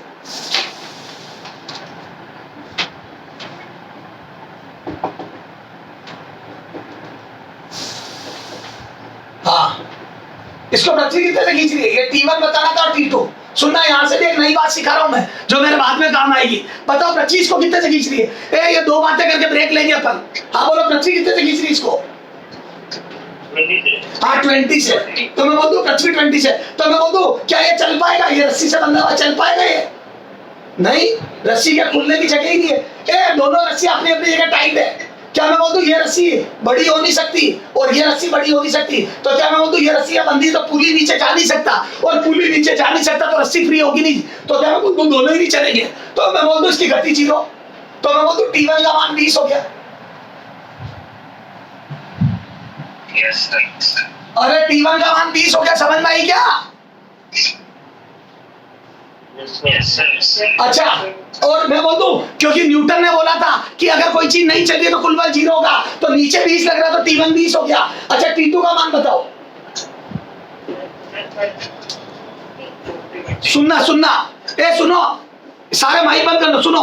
पहले मैं समझा रहा हूं फिर मैं याद करा दूंगा। आजा, इस पुली का एफडी बनाते हैं, ये ना पुली। तो क्या मैं बोल दूं, सुनना ध्यान से, क्या मैं बोल दूं पुली पे ऊपर T2 लग रहा है जो मुझे निकालना है। अब सुनना, ये पुली मेरा हाथ हो गया, सुनना, ये पुली मेरा हाथ हो गया। देखो फील लेनी पड़ेगी आपको, पुली मेरा हाथ हो गया और यहाँ पे एक रस्सी बांधी हुई है ग्राउंड से, और यहाँ से यूं लाके और एक ईंट लटका दी, ईंट 2 किलो की ईंट लटका दी है, 2 किलो की ईंट। तो बोल दूं या ग्राउंड से पृथ्वी से रस्सी बांध के मेरे हाथ के ऊपर से निकाल के 2 किलो की ईंट लटका दी। क्या मैं बोल दूं ये ईंट लटकी हुई तो दोनों तरफ खिंचाव लगेगा। ए मेरे हाथ के दोनों तरफ खिंचाव, देखो यहाँ पे भी रगड़ लगेगी और इधर भी लगेगी, क्योंकि वो रस्सी आ रही है ना। तो मैं बोल दूं दोनों तरफ खिंचाव लगेगा। Yes, sir. बेटा मेरे हाथ के दोनों तरफ खिंचाव लगेगा। अगर मेरे यहाँ खरोचे लगी हुई है, अगर मेरे यहाँ पे कहीं से लगी हुई है और खरोच है, बहुत भारी घाव है, तो मैं बोल दूं वो रस्सी दोनों तरफ दर्द देगी मुझे, क्योंकि दोनों तरफ से खींचेगी। Yes, sir. Yes, sir.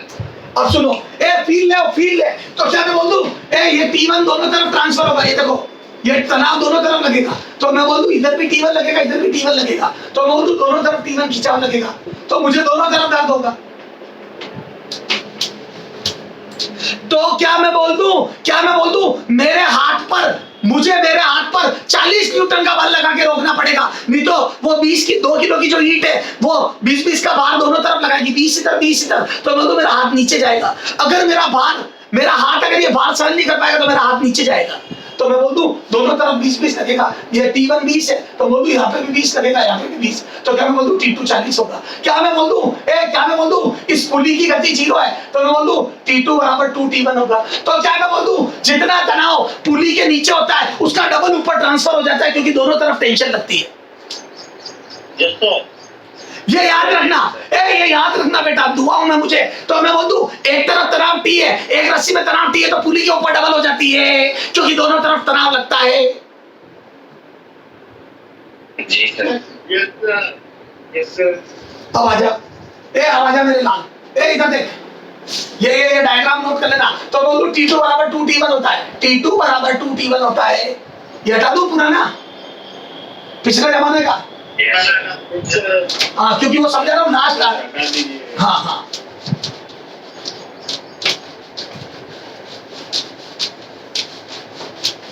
हाँ इधर देख, यहां से देख, इधर देखो, ये इसका एमपीटी।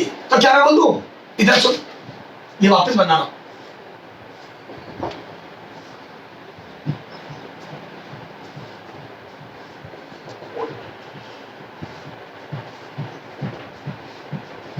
हाँ, ये है 1 किलो,